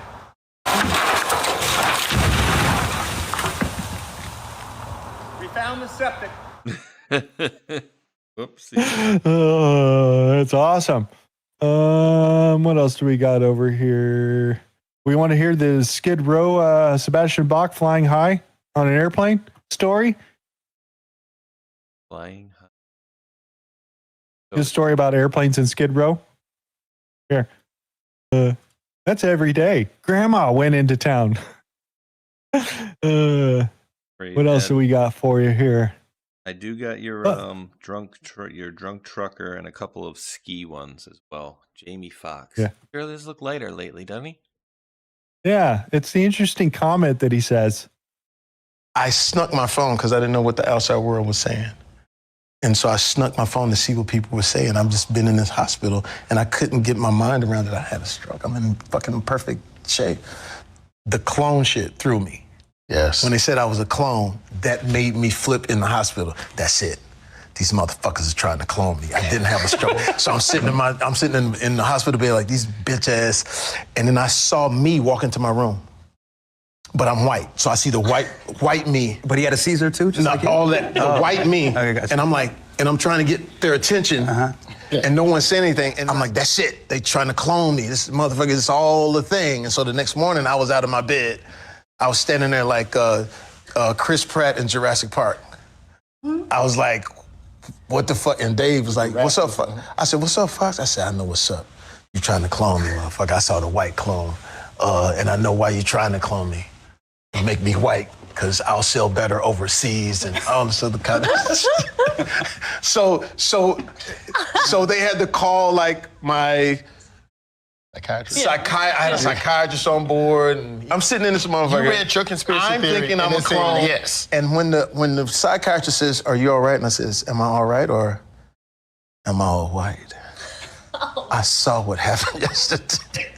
I saw, motherfucker, you trying to get the white motherfucking Jamie Foxx, and it ain't gonna happen. So he just calmly goes, I think we're gonna lower your dosage. So yeah, that's some interesting comments, right? The white Jamie Foxx. I mean, he definitely looked a lot lighter. Weird. Stroke? Okay. I find that very, very interesting. Remember, he showed up on the story that he helped some lady getting robbed or something like that down in Texas or whatever, and then we saw him on some float in this color. But the clone's color came in really good. I do say that really well. I just had to make a couple modifications, tan him up a little bit. Just a little bit. Oh yeah. Crazy tornado.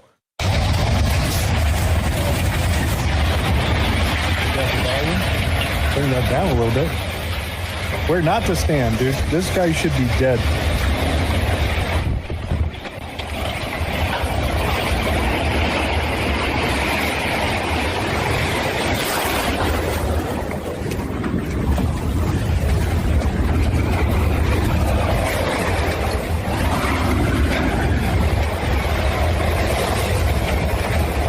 Those are chicken feathers.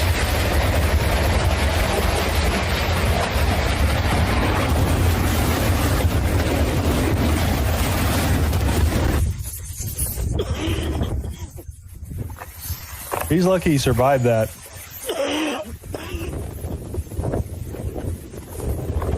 Out in the chicken farm fields.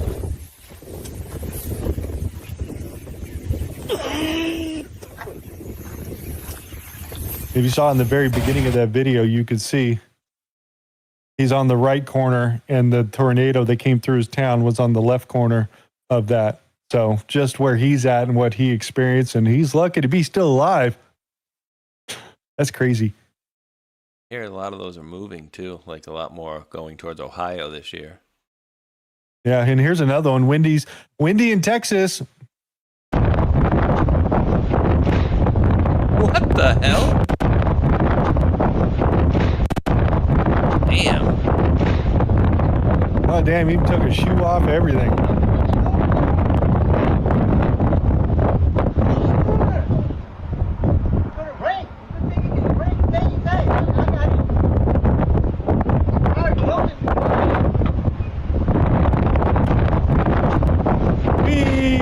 There's a repeat after that. That's crazy. That's a strong glass door.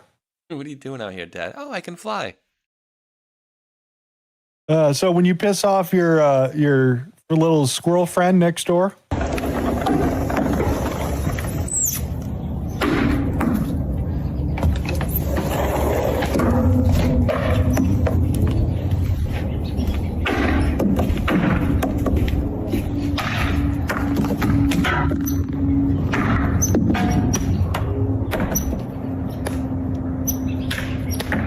throwing frickin'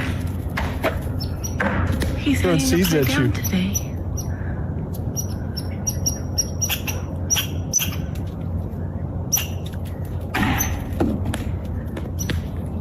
Chucking them suckers. Imagine trying to sleep in the morning, and this dude's out there effing with you. What's he doing? You're not sleeping, are you, Karen? You didn't bring me any snacks, Karen. There's something in a pine cone that a squirrel can eat? It's got little seeds in there, so I'm not exactly sure. Little AI video here, but I thought it extremely funny right here. And it starts out with, life is good when you're a happy crack addict.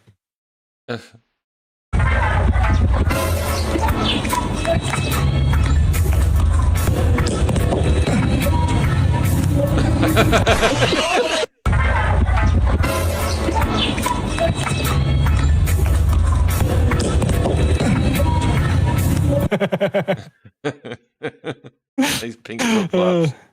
I chuckled when I saw it. It was just funny. Yeah, I had to Google this just to make sure that this was a thing, but I learned something new on this particular day, and I'm going to have to share it with you guys. So here's an update. Samsung has not been drowning himself. I guess he can breathe out his butthole. Glad we're good because he really hasn't came up for air in a while. I know why now. He's breathing out his butthole. No, girl, I was not lying when I said all that. Would you like to read that? Wow. Yes, pigs have the ability to breathe out their butt, known as cloacal respiration. Phenomenon was discovered in 2019 by Tokyo Medical and Dental University. Oxygen is absorbed through the lining of the rectum, nearly killed them, and into the bloodstream. Contemporary survival mechanism for pigs in situations where they're sticking their head in the water for too long. That's crazy, dude. Yeah, or rooting around inside the dirt and shit. So, yeah. Can we just get to the part where they start flying, please? Pigs. What else do we got? Oh, yeah. You guys remember that famous number, right? You remember the famous number, right? 6753098. So my dad. Oh, we got to turn this up. All right. So my dad wrote the song 8675309. I asked him this question a few years ago. I didn't get a good answer, so we're going to ask him again. I'm finally going to get an answer for you. I know. Yeah. Hey, Dad. Yes, sir. Who's Jenny? No one. Dad. Why do you want to know? After all these years, why are you asking me these questions now? I feel like every year I ask you this and I don't get the right answer. Jenny, it's over. Because my mom's name isn't Jenny. Not in the same outfit. What? I'm confused. What am I doing now? Look, Franny, I've had it, okay? There was somebody named Jenny. It wasn't your mother. Get over it. That's it. I'm taking the dog, you dumbass. It was somebody else named Jenny. It wasn't your mother. So yeah, I guess they're doing some funny social media type thing, but yeah, they tried it. It's out there. So yeah. Thought that was interesting. Should we do that's 3 minutes. I don't know how much time you have left. Ooh, not much, but Hulk, please go do mine right now. Because I guarantee you won't be able to. It's the third one up. I guarantee you won't be able to watch it less than 3. And it's the very beginning, so it's not the skiing one. 1, 2, this one, truck driver, American Papa Bear, the very beginning. You're gonna. Damn! Oh, I've seen this. Yeah, this is the guy. What the fuck you here, nigga? Yeah, dude, yeah, this is the. You what? I went to the beginning like 15 times, just over and over and over. I know, man. Yeah, I've seen this before. This is a couple weeks old. Like a sack of potatoes. Lands on the back of his freaking neck. I gotta go peepers. There's one in there. The last one I dropped was just 2 people skiing. So I don't know if you want to see that, but it was really cool. And the one before that, the dude jumped a huge canyon skiing and just barely made it. So I'll be back in 30 seconds. Yeah, we'll see. Yeah, back in 30 seconds out there. I'm just gonna finish off the ones I got right here. I don't know how this starts. Let's see.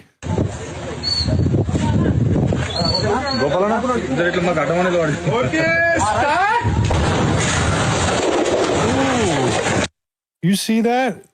Yeah, let's watch the building explode and collapse and all that. And surprise, one guy got right in the head with something.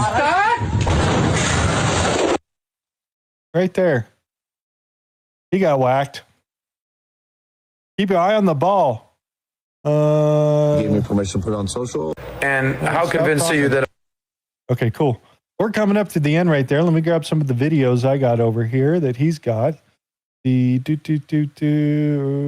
think it's this one. Okay. Drop!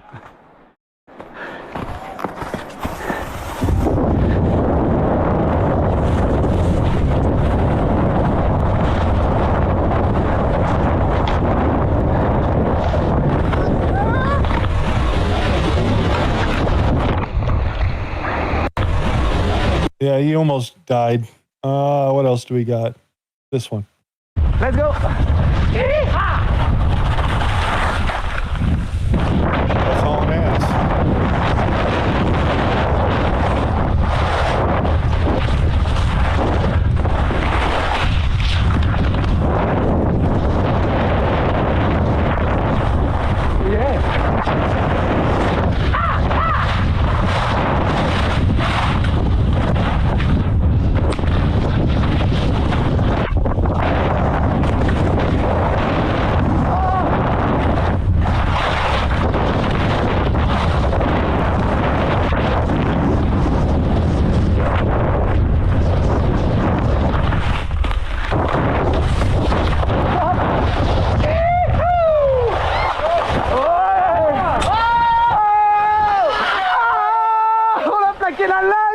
They made it. Chat, how you guys doing? Let's go check in with chat, see how you guys are doing across the internets out there. Marina Gal and Dirty Carpenter checking out in our deal. We're going to have to delete the show on YouTube because they already sent me probably copyright strike for the Bill Maher video that came out. But yay, we'll get rid of that shortly there after the show itself. Hope everybody's enjoying their Saturday afternoon. We're glad that you're here. So leave a comment in the video and in the live chat and make sure you're smashing the thumbs up button. Eventually, we're going to be getting over to the Dominion votes out there. I'm going to drop that show link again out there for everybody so you could do your final votes for songs and whatnot, because it's leave a song and vote for a song, because you can't leave a song anymore. It's time to just go out there and vote. Yeah, what he said. We got 475 thumbs up, 6 down. Who are you 6 jerks? 6 They're jerks. Jerks. Let's see, you Jerks. put a show together so I can thumbs up and thumbs down it, you jerks. I put the show together this morning. You jerks. Come over to my channel, like my stuff. Yeah, go over to Hulk's channel and unlike his and thumbs his down. He did the show today. What the frick? Where's our live feed? Here we are. Kids guy playing around with that. No, buddy, we're not taking it home. That looks like AI. It's getting pretty damn good. Sent this to me, and I don't know if I should laugh or be afraid.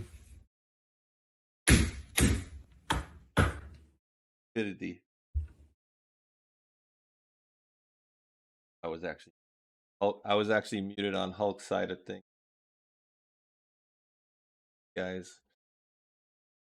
And don't forget to catch us tomorrow for 1 p.m. also for Matrix and Spaceshot show. Really quickly here, guys. All right, parents, let's talk for a second. America is about to hit a huge milestone. Coming up on America's 250th birthday, 250 years of freedom, grit, sacrifice, and the greatest experiment in self-government the world has ever seen. This is the perfect moment to help your kids understand why this country matters, not just fireworks and hot dogs, but the story behind it all. There's a free guide called the Kids Guide to America's 250th Birthday, and it's honestly a great way to introduce kids to how America began, who the founding fathers were, and what they risked, and why the ideas they fought for still matter today. This guide sends kids back to the moment when brave men signed the Declaration of Independence, knowing full well they were risking their lives for freedom. It breaks it all down in a way kids can actually understand and enjoy, and without watering it down or turning it into boring schoolwork. If you care about raising kids who know where this country came from and why it's worth preserving, this is something you'll want to grab. The best part, it's completely free. With this special offer, all you need to pay is $2 for shipping and handling. Head over to freeusabirthday.com. That's freeusabirthday.com and the Kids Guide to America's 250th Birthday for your kids today. America's story does matter, and make sure the next generation knows it. I would say that some of this generation actually know it a little bit better, to be honest with you. What are we missing? The people for 4 out there from Jim S. Thank you. Mystery Rob checking in with some Lenny Kravitz. It ain't over till it's over, which is another great musician out there. Watcher checking in. Grateful Dead. Throwing Stones, Oakland, California. That's got to be 82 out there for Grateful Dead. How young he looks out there, but I think Dominion votes have already cheated. We're coming back to check one more time out there. Tender is the night. Jackson Brown goes softly and mild for change. Love you guys. Jackson Brown rocks.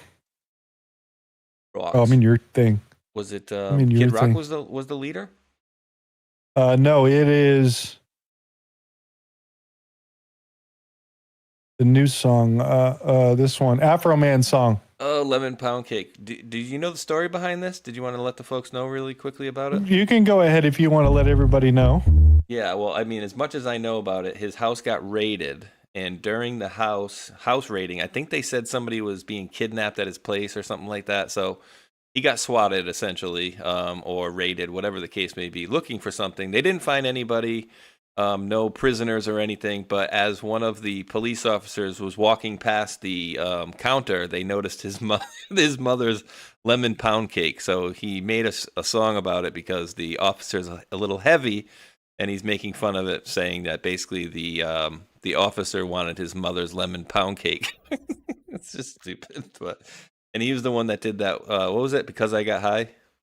I was gonna go to work, but I got high. So he's that dude. Apparently he's a teacher or something. There's a whole court case going on in the last week or so all about this particular thing, because I'm not sure if this is the video that also says that he slept with the officer's wife and all that. Yeah. And so there was the whole court case, and the cop was crying in the middle of the court saying for mental distress, this and that, and I need money and all those sort of things. So I don't think we've gotten to the decision of what they're going to do with the case. But this would be after the issues with the cops, and nobody wanted to help him. And, they said it was swatting, and, they did some weird shit at the house. And it seems like he's always had problems with the officers, and they just came after him anyways. So, yeah. Anything else we should go through? That's part of that song. We got to say some thank yous out there, right? As we go through some of the other stuff out there. I'm thanking Patriot, Chick, Crow Deck, and P Dancer over there on the old D Lives. Appreciate you guys over there. I'm going to release said scratchings. Do I got anything I can put? I think I can put a few. Can I put 3? Hey, let me put 3 diamonds in there, I think. Yeah, there we go. And we're distributing, and those are coming at you in 29, 28, and counting. And over on the foxhole.app, aka pill.net.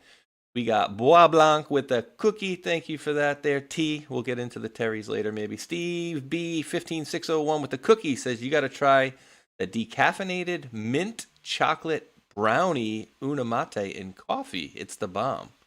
I had no idea that they even made that. So say that again. Well, I think the rest you might like, Hulk, the decaffeinated mint chocolate brownie. But apparently there's... So the stuff that I take, the Feel Great system, in the morning, it has unamate, which has caffeine in it. And mine's like a lemon drink. But I don't know if this is the same company or if it's just maybe some other company makes decaffeinated mint chocolate brownie unamate coffee. Or... You don't have to leave another Rumble rant, but please describe that. Is that a company or a product by itself there, Steve? Just drop a regular comment. I'll read that in a second. Q shook me all night long with the can, says, God bless America. I 100% wholeheartedly agree, and thank you for that. Q shook me all night long. And Lizzie B with the cookie. Thank you for that, Lizzie B. And then P-Quest with the cookie. Thank you for that. And then Sean Joe, Space Squad member 1, cookie, 1 can. Followed by another cookie by Sean Joe, and then another cookie by Sean Joe, and then another cookie by Sean Joe, and then another cookie by Secret Weapon. Thank you, Secret Weapon and Sean Joe, for all of those. Good Dog 45 with the can. Thank you, Good Dog, and then thank you, One Thunder, for the can as well. No message on all of these here. And then the last one, Lizzie B with the cookie. Thank you, Lizzie. We'll see you tomorrow. And ending at 1717 on, and they always seem to do that, and I like that. Whatever it ends in 17, that's cool. But 1717 is awesome. Releasing scratchings. And over to you, Mr. Hulkanator. You muted? Saying hi and saying your stuff to your stuff? No. Afro Man won the court case is what I'm hearing. And I just want to say thank you for everybody who got interacted out there on the Twitterverse and posted songs and likes and made comments over on the Rumble period. And like Spaceshot always says... Wait, we're already there? Shit. Okay. Yeah. That was quick. Okay. Wait, hold on. Sure. Wait, are you on Foxhole today? Is that what you just said you're not? No, I'm not on Foxhole. Just Rumble and Twitter and all the other things. Okay, I thought you usually... All right, guys. Well, we do appreciate each and every one of you wonderful patriots out there for tuning in. And until that next one, thumbs up, like, and subscribe. Peace. Much love. Be good human.